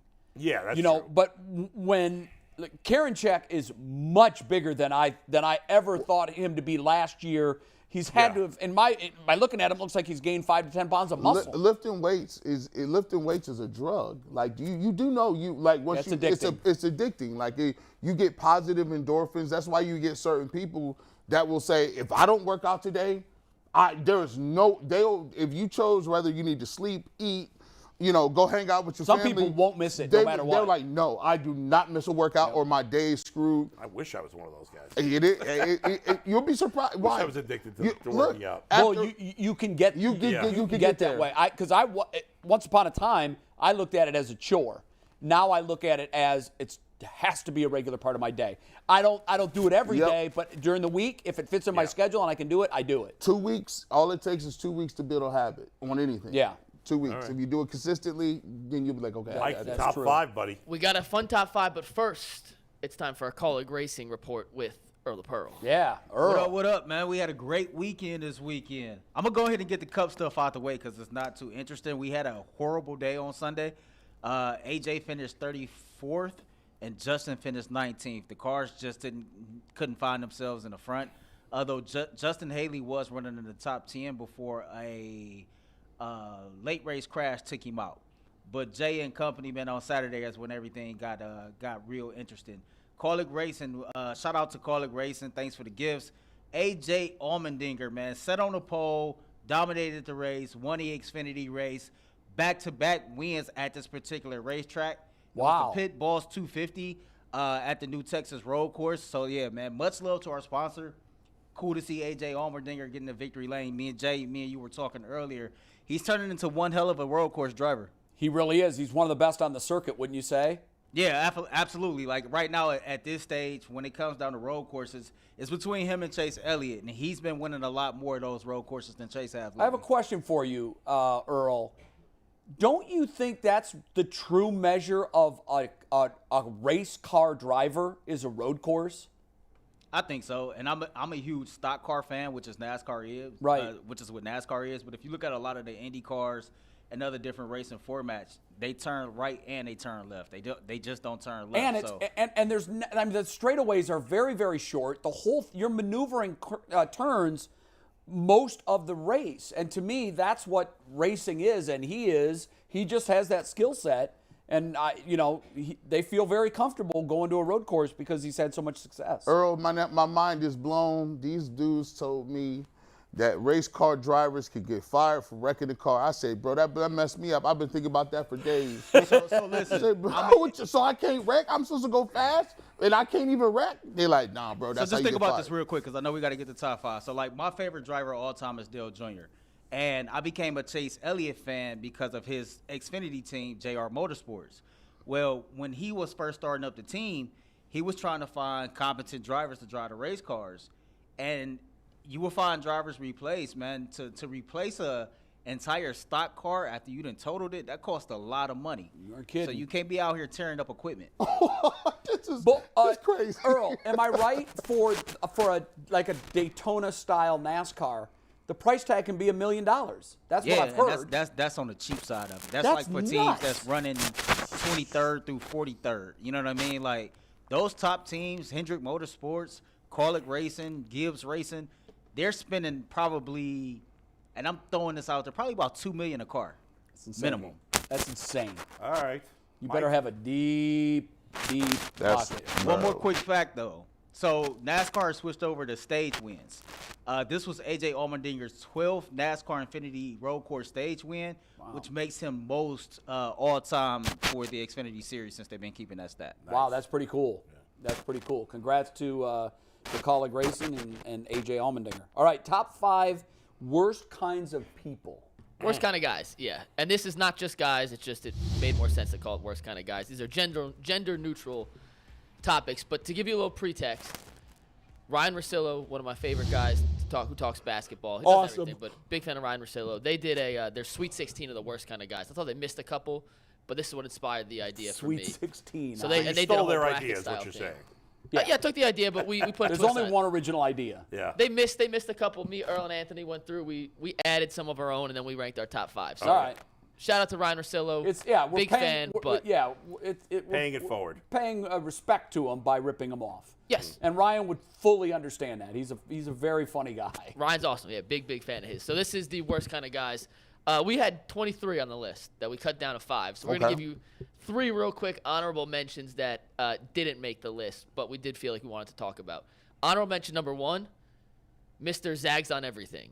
where no matter what it is, he has to be the contrarian just to be the contrarian. Oh, yeah. That's the sky is blue. No, actually, if you really think about it, the sky's neon green, just the lenses the of our camera's eyes. going on me. Why'd you take a shot at Bull right now? But I am not that guy. I love to argue, but I don't purposely take the other side. Now the That fact was Steve. Director Steve did Yeah, that on his Steve. own. Hey, that was a McNuggets did not call for that camera shot. Unfair accusation, Steve. Wow. And I would back you up on that. Here's what you'll do. If you disagree, you will damn sure let someone know That's about right. it. But you don't take the other side just for a fight. No, I don't do that. No. Just to be Another honorable D-bag. mention is the Mr. Bales last minute, who's usually the first person to set up the group chat. Hey, let's go get dinner at 7:30, and Yeah. at 7:07. Hey, guys, I can't make it. Hey guys, can't make it. Got Why is that on Camera me? went on Cat got G. out. Are you Mr. Bale's last minute? I'll be at places. Like, here's the thing. I'm the person who you think ain't gonna show up, but then actually do show up. That's true. They be like, damn, he showed up. I thought he was. And then all of a sudden you're gone, and nobody knows where you and went. the Batman. Now, I tell you what, for the first football gathering at the Crawford household, which was Michigan, Ohio State, G was Mr. Bale at the last minute. Yeah. And so was Bull. No, I was for the second one. Oh, yeah, that's right. You were for the second Yeah, one. yeah. I literally. But you did show for the second one. Listen, Right. it's so crazy. We literally had to work. Yeah, so because we I had an Old State post-game show, and I had to be part of it. I said, I'm going to go over and get sauced up, and I got to do the post-game show. I said I'll provide the studio for you Yeah. at the crib. You could have done it at the house. We could have been walking in the background making faces and You know Jay's equipment don't work at his house. photo of it. Does. And the last right. honorable mention, I had to replace my phone because of that. the last honorable mention before we get to the top 5 is Mr. Always Needs a Ride. We all have that one friend. This is when we were younger. Yeah, I don't have What you that were guy doing, now. I can't relate to that at always, this point. always Like, needed a that's ride. funny. Like, I'm trying to feel like you Think back college years. Yeah, okay, sure. right. You come Yeah. home on break. Right. Oh, man, I'd go. Can someone come pick me up? I'm like, bro, you know you live way. That guy is really annoying. And he Yeah, always live on the way other side of town. It is no Right. highway to get there. Like, Yeah, it's too never many easy. stoplights. No. All right. So what's your top 5? What made the list? Before we take anything, Anthony sent us the graphics. Anthony's sick today. Don't worry about coming back tomorrow, Anthony. You're fired after this. You guys will see why later. But Anthony, just stay home, bro. Just stay home. Wow. Number 5, Mr. Always Interrupts. That's me. If you don't take me there, Steve, I'm done. I'm walking out. Look at the chat. The chat's going crazy. You better recognize. Listen. Hold on. Stand by. Stand by. I'm wearing this the rest of the show. Well, I certainly do my share of interrupting, too. I think in this business, a lot of people do it. Hey, So look, this is a true story. When we early on, Cold Pizza was not a debate show, and then when it became a debate show, we had Skip and Woody, and one of the I'll never forget this. One of the consultants came in and used a P word to explain to explain all three of us. Oh, He's dang. like, you guys obviously don't understand what makes compelling television, because we were doing it the gentlemanly way. Because our first executive producer said, wait, it's got to be you, then you, then you. It can't be everybody at once. The consultant who was paid outside came in and he watched it and he goes, this is garbage. You guys look like you're like three guys that play golf for a living discussing sports. Can't be that way. And all of a sudden, man, not because of that tip, but all of a sudden it became a free-for-all. Skip would interrupt Woody, and all of a sudden, Hey man, y'all want to skyrocketed. We should play him the first tape. So we do the first. We doing our first inaugural show. We doing the taping. It's bull. I think it was like 5 you dudes. sat there and didn't say anything for Hey, half an hour. hey, I was sitting here. You think you interrupt now, bro? These people sat around. All the executives is here. All the people from Channel 3, and they say go. Boy, these dudes went back. Oh my gosh, they go back and forth. You had PTSD. I was over here like this, like It was like two pit bulls that hadn't eaten I in was 15 like, weeks. And a piece of steak. Everybody said afterwards, they're like, how'd it go? Like, is G gonna talk? Yak comes up and say, "Hey, bro, you gotta jump in there." Yeah. I say, "No, you jump in there." Think of it like this. This is the way the consultant explained it to us, and he hit it right on the head. It's four guys watching a game. Everybody's talking at once. But now that can't be the norm. Yes. But it's not one guy talks, then the other guy talks, then it's the other guy's turn. No. Make it as organic as you can. It's kind of hard. It's Yeah, harder. sometimes It's we do harder it too than it much, looks. but- It's harder than it looks. People think Yeah. that, Yeah. They think, It oh, is. it's When it's you're hard. arguing with your buddies, you don't Oh. wait for the other guy to shut up before you go. It's like this. Everything's going on at once. Yeah. All right, All we right, got to what's get to the number 4? next. Number we gotta 4. Hurry up. Mr. If I didn't get injured, I would have played in the NBA, MLB, Uncle or Rico. the NFL. It was Yeah. Uncle Rico, right? I don't go that far, but I was having a conversation at the Little League field yesterday about how if I hadn't quit baseball my senior year, I would have played Division III. Does that count? It kind of does. I like how you Yes. you tempered it too. They looked at you. He's like, It's like the B tier of that. I was good enough to play D3 baseball. That's definitely qualified. That's like the guy who's like, if I didn't sprain my pinky toe in 11th grade, man. Well, No, but you know, I was good enough to play D3 No, no, baseball. I'm not saying and I you, cost but myself. these That's people- no great accomplishment playing D3 baseball. well, by the way. fun thing is, in Napoleon Dynamite, Uncle Rico says, man, if Coach just would have put me in, we would have won the States. That's my favorite line in the movie. That's so grandiose that you, being in one game, would have gotten them to the States. And the fact that the coach didn't put him in the game tells you all you need to know. Like, the second part's irrelevant. Bro, Right. I like to. I don't talk about sports so much. I wanted to be known like people. I need you to Google. Did G. Bush even play? Like that's how least amount of time I talk about my playing career. I just don't even say nothing. There's just nothing worse than the guy who's like, if I didn't sprain my pinky toe, I was going to the NBA for sure. And you see him shoot, and he's clanking it off the backboard or football. Yeah, It stop happens it. all the time. So, yeah, you're right. It was your pinky that kept you out of the Got NBA. you. It had Yeah. nothing to do with the fact that you can't run, shoot, dribble, or Yeah. play Facts. defense. Number 3, this was an Earl the Pearl nomination. Mr. Always Starts a Fight. Now, why is Bull's picture on that? I- Oh, that's why he can't come to work. Anthony is at home. Blame Anthony for all the graphics. I'm ready to fight him too, Bull. Actually, for Like- this See, no, Bull, But this is listen. less. Hold on. This is less of a start First a of fight. all, I'm This like is, 2 feet wait, tall Bull, in that hold on. picture. Bull, hold on. This Yeah. is starts a fight and then like can't fight, like at a bar. Oh, this is the guy who's at a bar. This is not a sports debate fight. Yeah, this is that the guy could- at the bar who's at like talking to the guys, talking smack. And he's like, "Yo, you guys got my back," and you turn around, it's 3 6'8" dudes, and he's Yeah. a 5'3" guy. First of all, Yeah. I've Nah, I never got you. been starts a fight guy. When I was younger, as a teenager, into my early 20s, I was ready to fight guy Yeah. and had a lot of fights. But I haven't gotten into a real fight in forever. Well, I would and I hope certainly not. would never start a fight. Yeah. You know, I would fight if I had to, but I probably wouldn't be as good a fighter as I was. That's in why my the teenage that's why the Willie McGinnis thing is so crazy to me. After a certain age, Dude, bro, that's, you yeah, know, you just don't put your hands on another man after like 25. I'm trying to think of like what could be so like even if like I guess the only way is somebody like really disrespects your wife or something, Or kid. or yeah, your- or like threatens you, Or, yeah, something or like that. make there's It would certain have to be trigger something words. extreme. yeah, there's for me to trigger want. words, There's right? trigger words, but Because outside of somebody that, it's got to be bumps into extreme. me, You're I right. mean, come on. Yeah, let's grow it up. happens. Yeah. It happens. Because you don't even be in public like that. Usually, if you do the show, I see what it is. You run right to the house. You don't even be out and about like that. Yeah, You're- you cut out the chances that where it no, could happen. No, All right, I'm number going 2. home. I'm going home. Number 2, Mr. makes everything political. It doesn't matter what the discussion is. I know Somehow some of goes those. back to I'm politics. not going to name names, and I love the fact that he didn't put any pictures up. Right, there. look, well, Yeah, Anthony, this is your one good choice. Good today. job, Ant. now listen, the number one is if you poll the audience, they won't tell you. The number one guy they hate is if you make it all about race. They don't like it. Yeah. Look, people go crazy over that. Yeah. It's, you know what?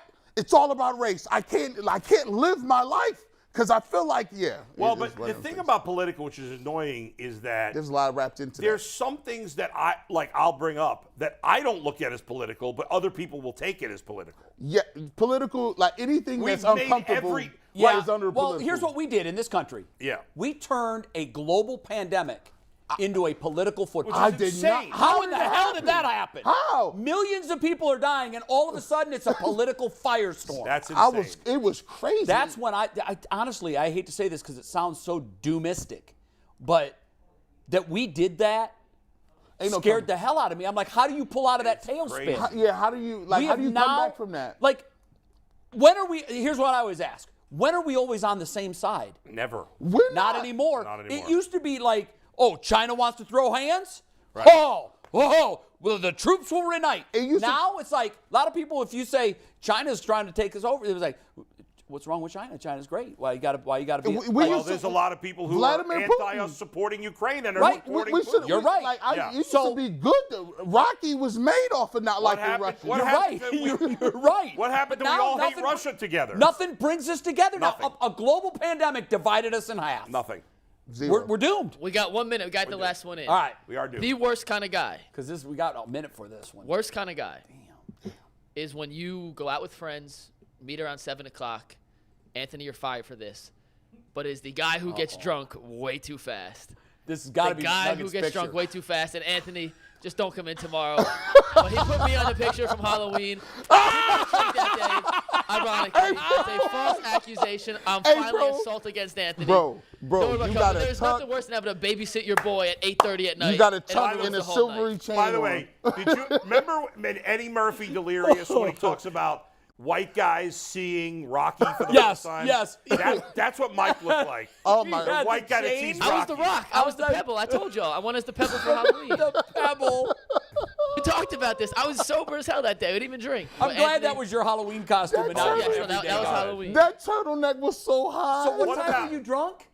I didn't drink hate that day. That was like 2 o'clock in the afternoon at Dude, Pins. once you reach a certain age, like our age especially, I have no patience for anybody that's drunk in my party. Yeah. Yeah. Like, It's unless the you're worst. a You can't funny get drunk drunk, too fast. okay. But if you're like getting physical, Sloppy drunk. Get the hell Have out to of here. Grow up.